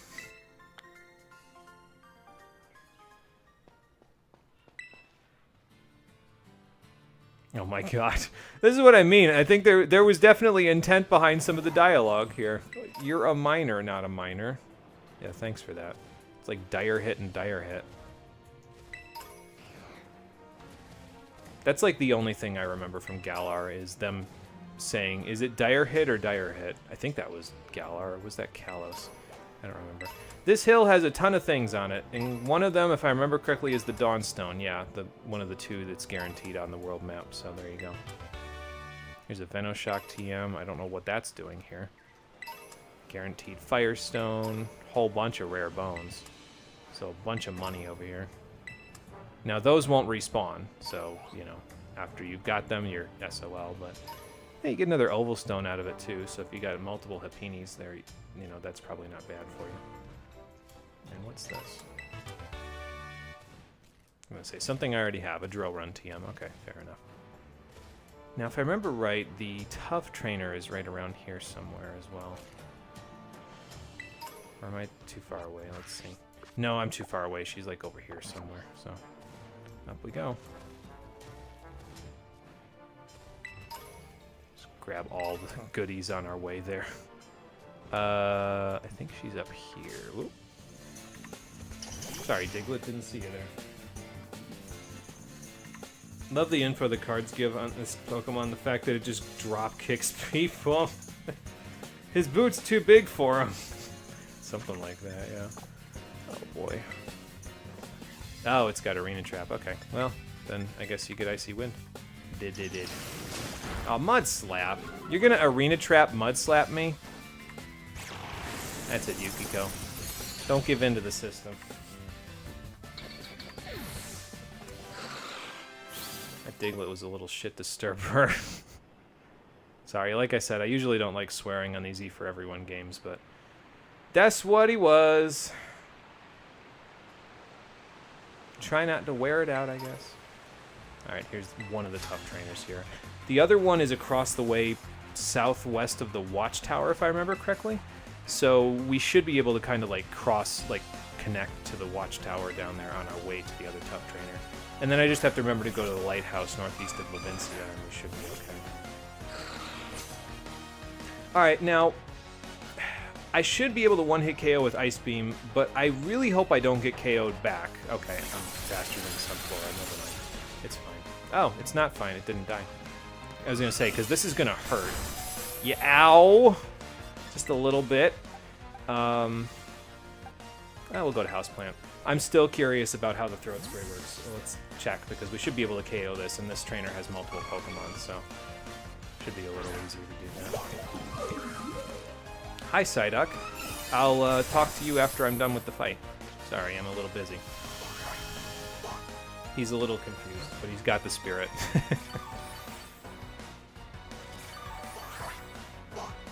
As you can see. Alright, Hyper Voice a go-go. So hit with the force of a freight train, then use the Throat Spray, and hit with the force of a ballistic missile after that. Okay, yeah, so you use the move, then after that it activates, and it boosts your special attack for everything else beyond that. Now, again, the Throat Spray was used up, but because of the way that hold items work in this game, we should get the Throat Spray back after this fight is over. So we can reuse it repeatedly, which will make it a little easier to, you know, maintain all of that stuff. Don't want to switch out. I could switch into Shaylee and use Rock Slide while I've still got it. I still haven't replaced that yet. I should replace it because it's actually useful for me to have the other move in the next battle. You know, I'm not going to switch out. Let's use the special attack boost that we just got, because why not? Ah! You want to hear the most annoying sound in the world? Okay, well, you're level 39. Oh, I got Strength Sap, but I haven't used it. I know I'll use Leech Seed if I keep it. And, you know, we can get Strength Sap back. We do have the Poltegeist just in there, and we can just Mirror Herb it back onto you if I don't want to use Leech Seed. Sorry, I'm going to stick Leech Seed on here. Old habits die hard. I'm so used to it. Like, most of the time when I play Pokemon, I use 3 attacks and a support move on my Pokemon. So what usually ends up happening is I usually end up with my grass types. I have 3 attacks and then Leech Seed. With my electric types, I have 3 attacks and Thunder Wave. With my fire types, it's 3 attacks and Will-O-Wisp. And it's like almost always, in pretty much every generation, it's exactly like that. So it's an old habit, I know, but it's usually just the way that I play it. So, ow. Yeah, and I think it can... I'm not sure if it... Does it work that way with egg moves as well? I know it works that way with TMs, but does it work that way with egg moves as well? I wasn't aware on that, if it did that. So... Like, I know I didn't show that off yet, but if you have a Pokemon learn a TM, and then you forget it for a different move later, you can go into its Remember Moves list, and you can remember the move from there. So, I just didn't know if it worked that way for egg moves. It does? Okay, cool. Well, that's good information to know. Oh good, I got a little extra benefit out of the grass before it disappeared. Alright, so Shaylee, we gotta teach you your other move once we get rid of this Donphan. I gotta heal a little bit. Well, I guess I could go to the kiosk, so shouldn't be too worried about that. Once it knows it, it can remember it. Alright, well that's good to know, actually. Just in case that comes up later. Yeah, you know, there is that. The safety goggles, I was going to use those for the Sandstorm team that I was putting together when I originally had this. I think I talked about this before, but basically you can buy safety goggles from 4 badges on. And I was going to give 3 of my Pokemon safety goggles and then just have them not take damage from Sandstorms and then have the other 3 just be, you know, Pokemon that can benefit from the Sandstorm. They either have Sand Veil or they're the Rock, Ground, or Steel type. But that team ultimately did not make the cut. I just liked how much more colorful this team was. It'll make more sense once we once we evolve Snorunt, first of all, and second of all, once we evolve Krokorok into Crocodile. I'm going to wait till 42 to do that so I can get Earthquake. But the team just ends up being really colorful. There's just a lot of like white, black, every color of the rainbow's in there. It's nice looking. I think it's cool looking, and that's why I ended up choosing this team over the other one. So,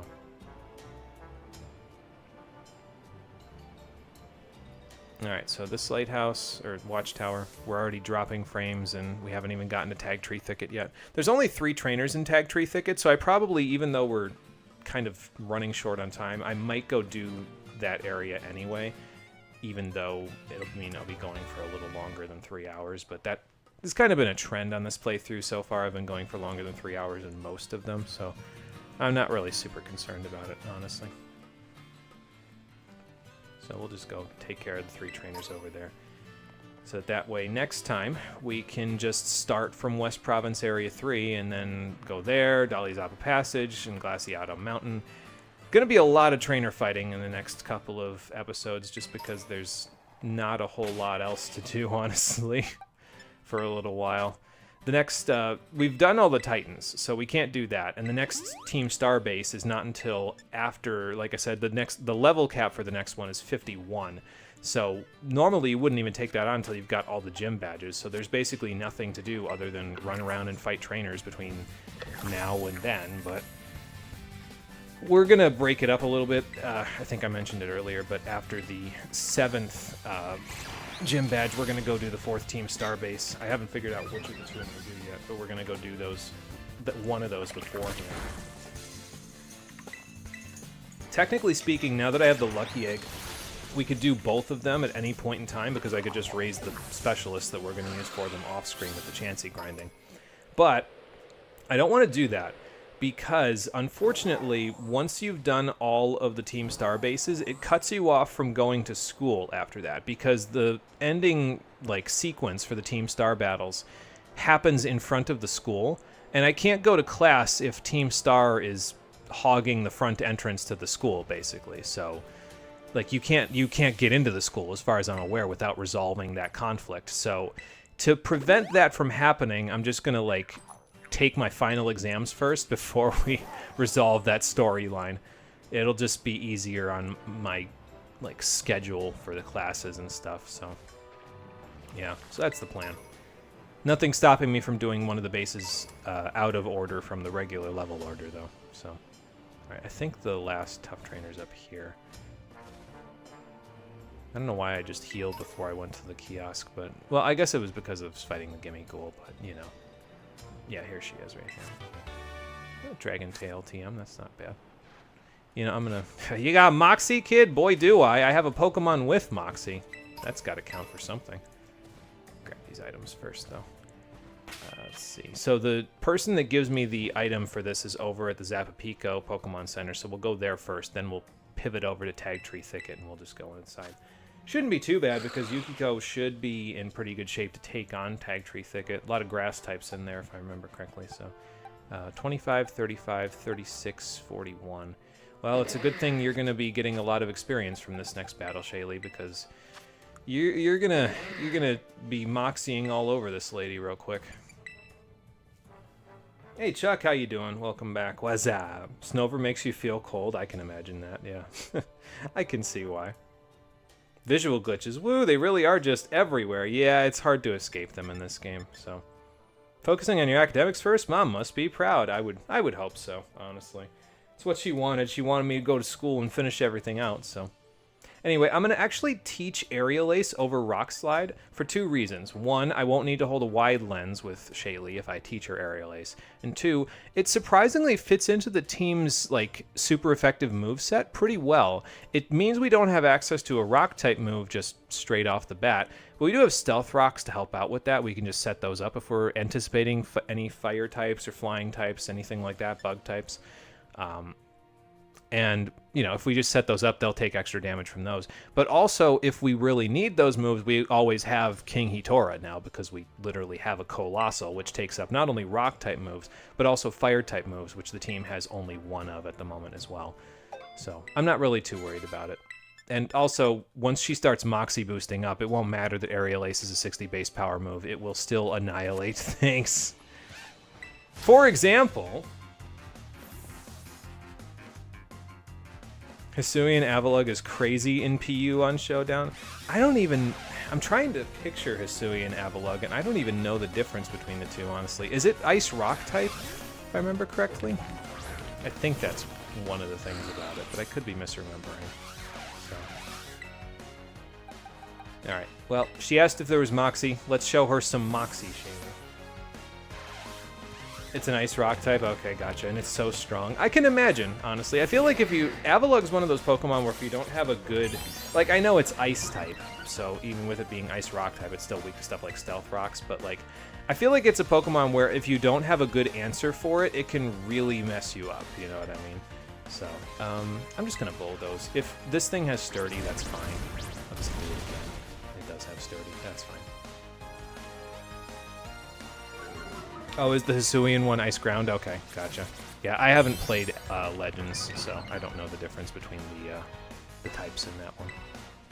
So, that's still a pretty powerful combination of types, though, because like Ice Ground is Mamoswine's typing, and Mamoswine has always been a monster when it comes to like just being a threat in the metagame. It's been that way since Gen 4, and it has no intention of slowing down. So, well, we got 1 Moxie boost. How's that for Moxie? Flareon, +1 bulldoze. Take this L real quick. See, once Shaylee gets going, there's hardly any stopping her. It's just a matter of making sure she's fast enough to do it. And we haven't been focusing on her speed EVs, which I probably should have, honestly, but I did not. Oh, a Hariyama, you think that's gonna stop me? Aerial Ace. Here you go. No, okay. I guess I'll wait 1 turn to Aerial Ace you to death. I mean, +2 Bulldoze would probably still do it, but this'll do it too.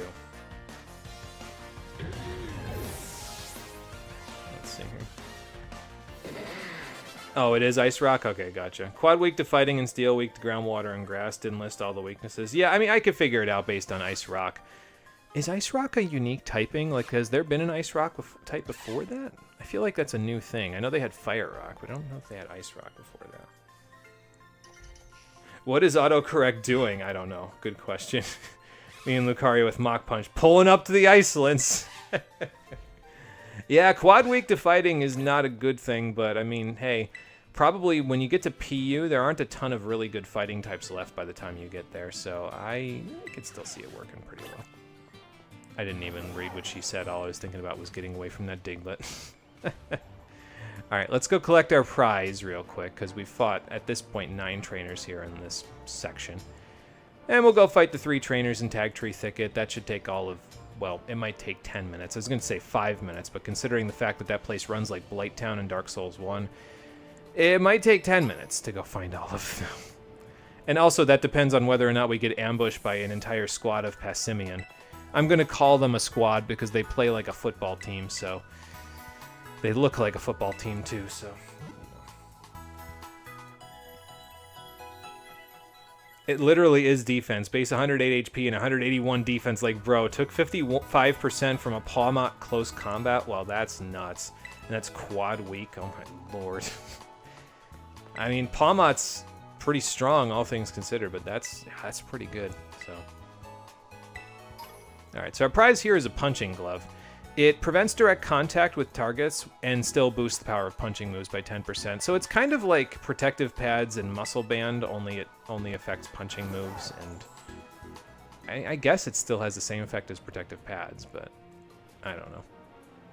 I don't usually use it. I usually just use the muscle band, but I suppose... No, you know what? Actually, it wouldn't work for Roxas's moves, because as far as I'm aware, it does not boost the power of Poison Jab, so...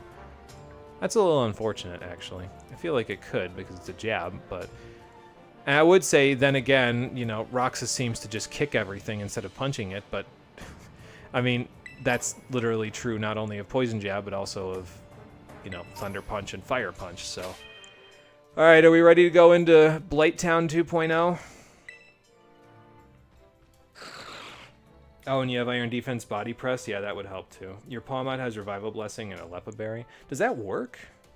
I'd be surprised, honestly, if that works. I feel like that would be something where they would say, because you can revive 2 Pokemon then.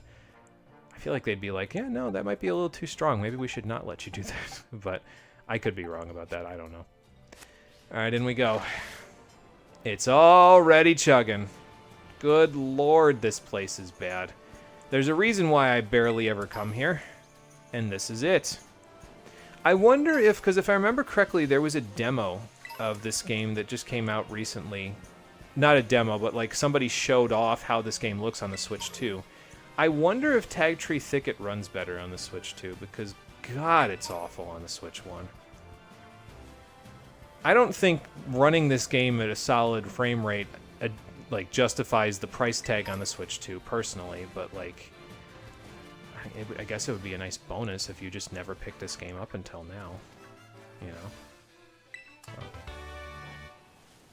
I think if I remember correctly, there's a guaranteed Leaf Stone around here somewhere, and the Leaf Stone is the one that we have not... There's one. It's the one that we haven't been able to find because it's only available here in Tag Tree Thicket. Okay, and there's the guaranteed one right there, so... You know, I'll talk to you first, and then we'll go do the other thing. Because there's 3 trainers here in Tag Tree Thicket, so if we fight this one, there's one more regular trainer, and then the tough trainer's in the northeast corner, so we'll just go find the other one. I think the other one's a courier, if I remember right, and then the tough trainer is a student.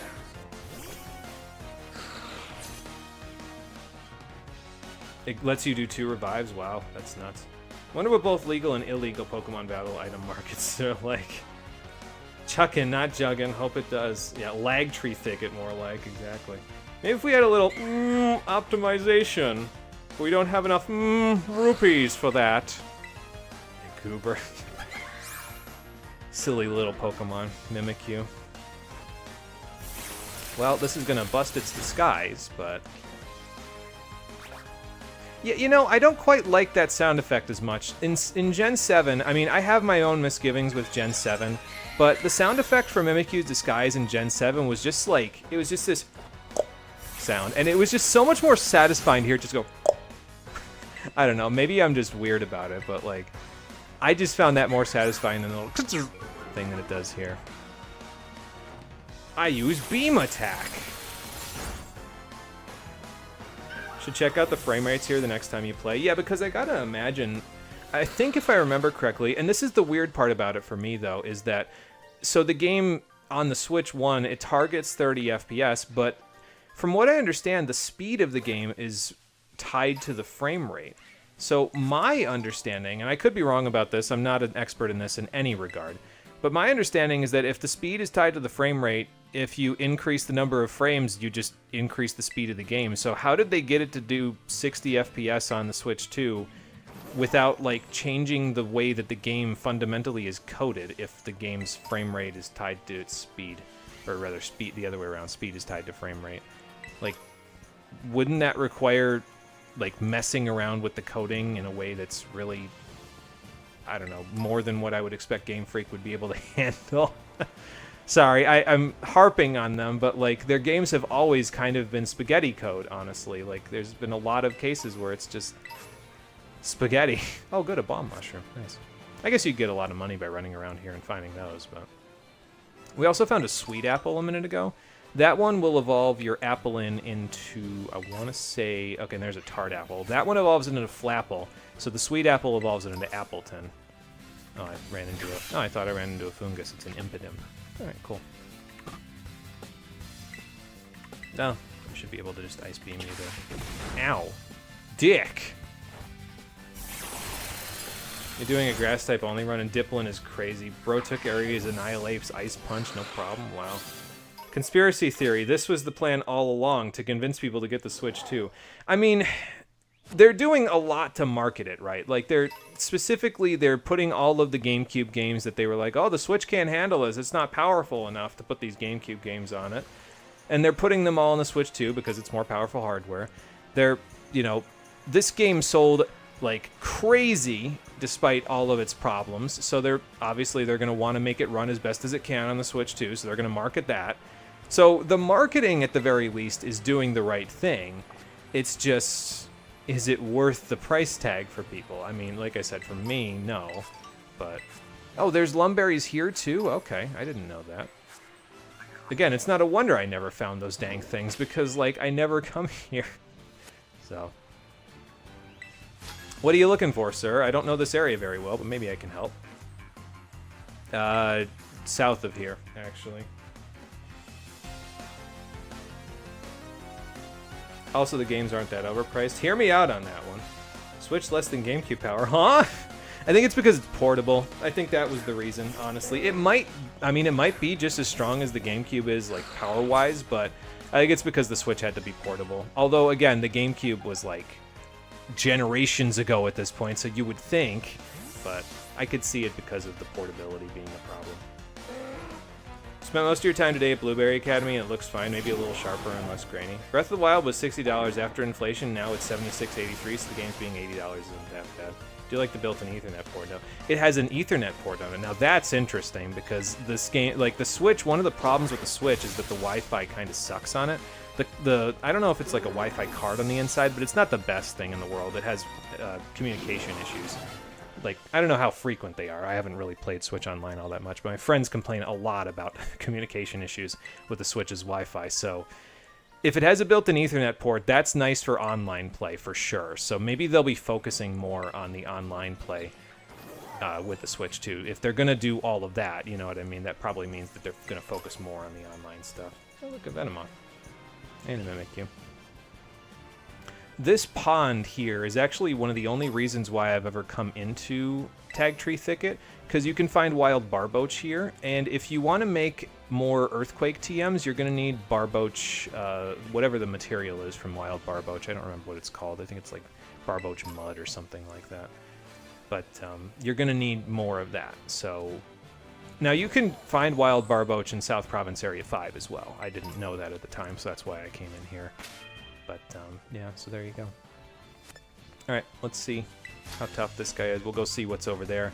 And then there's one more thing I want to show in Tag Tree Thicket, and then we'll evolve our Snow Run. Well, we'll get out of here first, so we're not doing it at 10 FPS.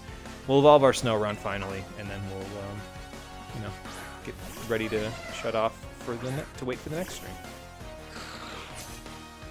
Honestly, like, the price tags of games going up, I'm not shocked by it, but I mean, I remember when games were like I'm old, so like I understand that this is kind of not really something saying much of anything, but I remember when games were $50. I remember when games were $40, quite honestly. Like, there were certain points in time, and I mean, like, even way back in the day, we're talking like back when the SNES was out, there were games that came out that were just straight up $75 because they had stronger hardware or something like that on them. So like, I understand the price of games will fluctuate, but it's a sticking point for a lot of people, honestly, because they're like, okay, but how much game are you really selling me? Is the game more complete because you're selling it to me for $80? Are you going to have to patch a bunch of stuff? Like, what am I getting? What is the extra $20 buying me is what most people are asking, basically. And the trouble with the inflation argument, I think, is that the trouble with any inflation argument is the fact that wage increases have not gone up with inflation. So if a game has inflated to the point where a game X number of years ago was $76.83, like it was $60 now it's $76.83. Wages have not increased at the same rate. So people are getting paid less money now based on the inflation rate than they were previously, and they're being expected to pay more money for a video game, which is why people are complaining. So the game price might not be that much higher than the inflated price of previous games, but people's wages, because of inflation, are now lower than they were previously. Like, if you're making $16 an hour now, and you were making $16 an hour 5 years ago, you were actually making more money 5 years ago than you were now.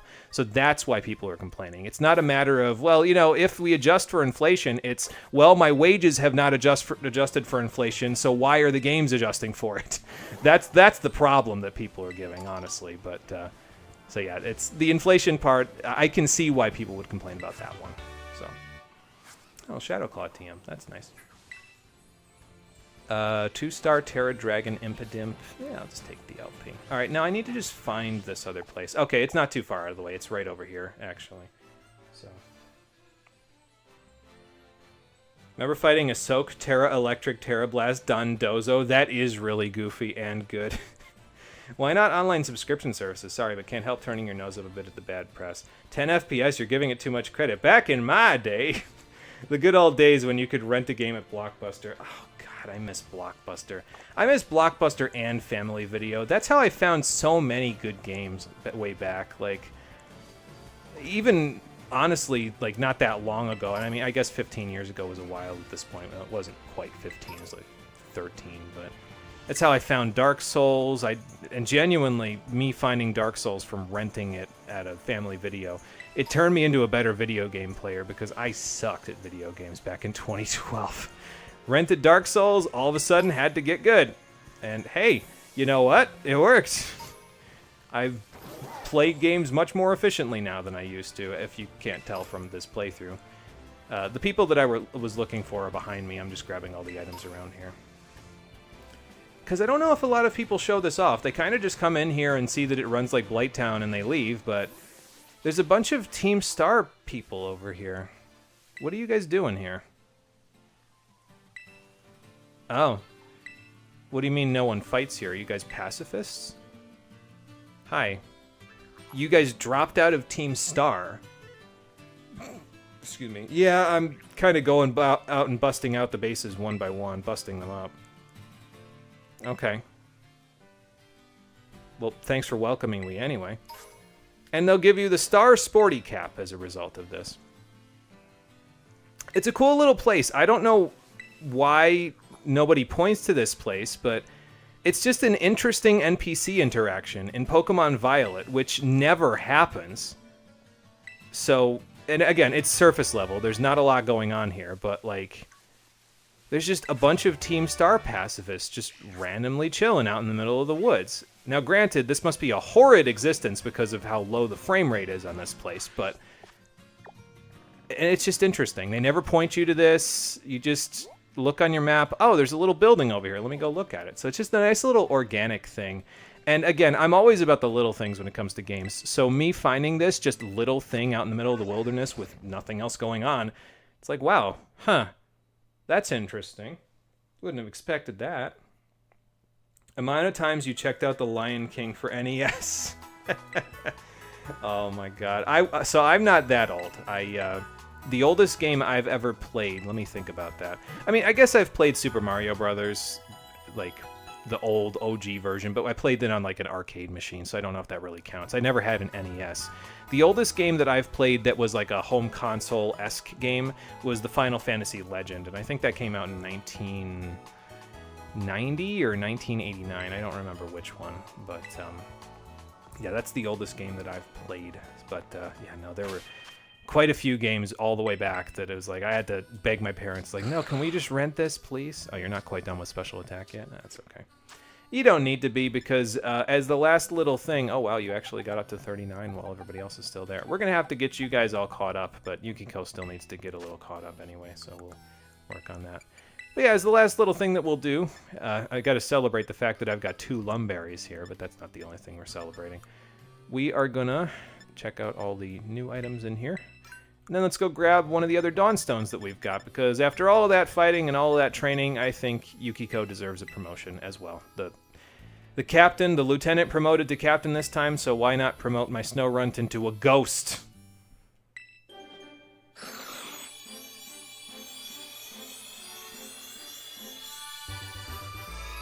And there we go. There's our second to last evolution for our permanent 6 team members. We have a Frostlass now. I never get to use ice types on teams, but the way that this team is structured with Darkspun having the well-baked body ability, it actually allowed me to use an ice type on the team, which again, never happens. So I'm just really glad that the team came together like this, because it is an unorthodox team for me. There's no steel type. Like, it's that's really honestly the biggest thing for me. Usually there's at least one steel type on my team. Actually, no, there's almost always just the one. But because steel types are just so good defensively, they can kind of just be slotted in anywhere. But not on this team. This team doesn't need one. It actually has enough resistances without the steel type to be able to cover for everything else. So yeah, this is a new one for me. Is there anything else you can learn interesting TM-wise? Let me see, because I won't want Bite. You're going to have more special attack. Oh, you can learn Chilling Water. That's interesting. I might do Draining Kiss, honestly. You know, let's check the moves that you can remember before I do that. Let's see. Oh, you can just remember it. Okay. Yeah, I might do Draining Kiss just because I'm planning on teaching her Psychic, but we can't get access to Psychic until we beat the 7th gym. And she can't learn Psybeam as far as I'm aware, so I think we have a Psybeam TM. If we don't, I'm pretty sure she can't learn it, so there you go. But this will do for now, and you know what? I'm going to remember Destiny Bond as well, because you never know when something like that might come in handy. So I won't use Protect, so it's probably better to just have something that I might use. Although I don't... Did we get a Will-O-Wisp TM? I think, you know what? There was one, and I passed it up, I think. Because I think if I remember correctly, it's literally right over by the Stonejourner guy. It's like right in this area somewhere here. Oh, and you know, I never went to the lighthouse either. Well, you know what? Let's take the 2 minutes. We'll go to the lighthouse and get that as a fast travel point. We'll grab the Will-O-Wisp TM. I'm planning on teaching her Will-O-Wisp, so let's just do that, and then we'll call it a day. Mind you, the Plasma Remnant's kind of cool, yeah. Yeah, it's interesting. It's, like I said, it's not an interaction that I would expect out of this game. But, well, there it is, you know. So... Alright, so we'll go to the lighthouse real quick. And again, in case you're wondering what the reason for this is, I'm just trying to get all the different fast travel points in the region. I think by the time we're done, we should have all of them. I don't think I've missed any so far. But, no, we'll see. Now, by this lighthouse, and also, I guess the one that I did miss is the Porto Marinada lighthouse, which we'll go there later when we're on our way to the 7th gym. This lighthouse and the Porto one is...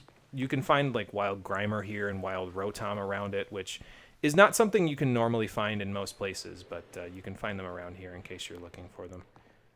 Some people up here to talk to, I'm sure. Here's an Icy Wind TM. And there's Levincia. So if you want a different view of the place other than the Million Volt skyline, you can always go here and look from here, so... Alright, I think if we go this way real quick, it shouldn't be too long before we get to that Will-O-Wisp TM. Because I think it's right around where that guy was. I don't remember exactly, but I think it's not too far away from him. Let's see. Oh, that's definitely not it. That's not a TM. Here it is, right here. Okay. So now with that, we've done everything that I wanted to do. Here's the fast travel point for that there. And yeah, like I said, other than the Porto Lighthouse, which is right here, another fast travel point, which seems a little silly because there's one right here. But yeah, other than that, I think we've gotten all the fast travel points so far.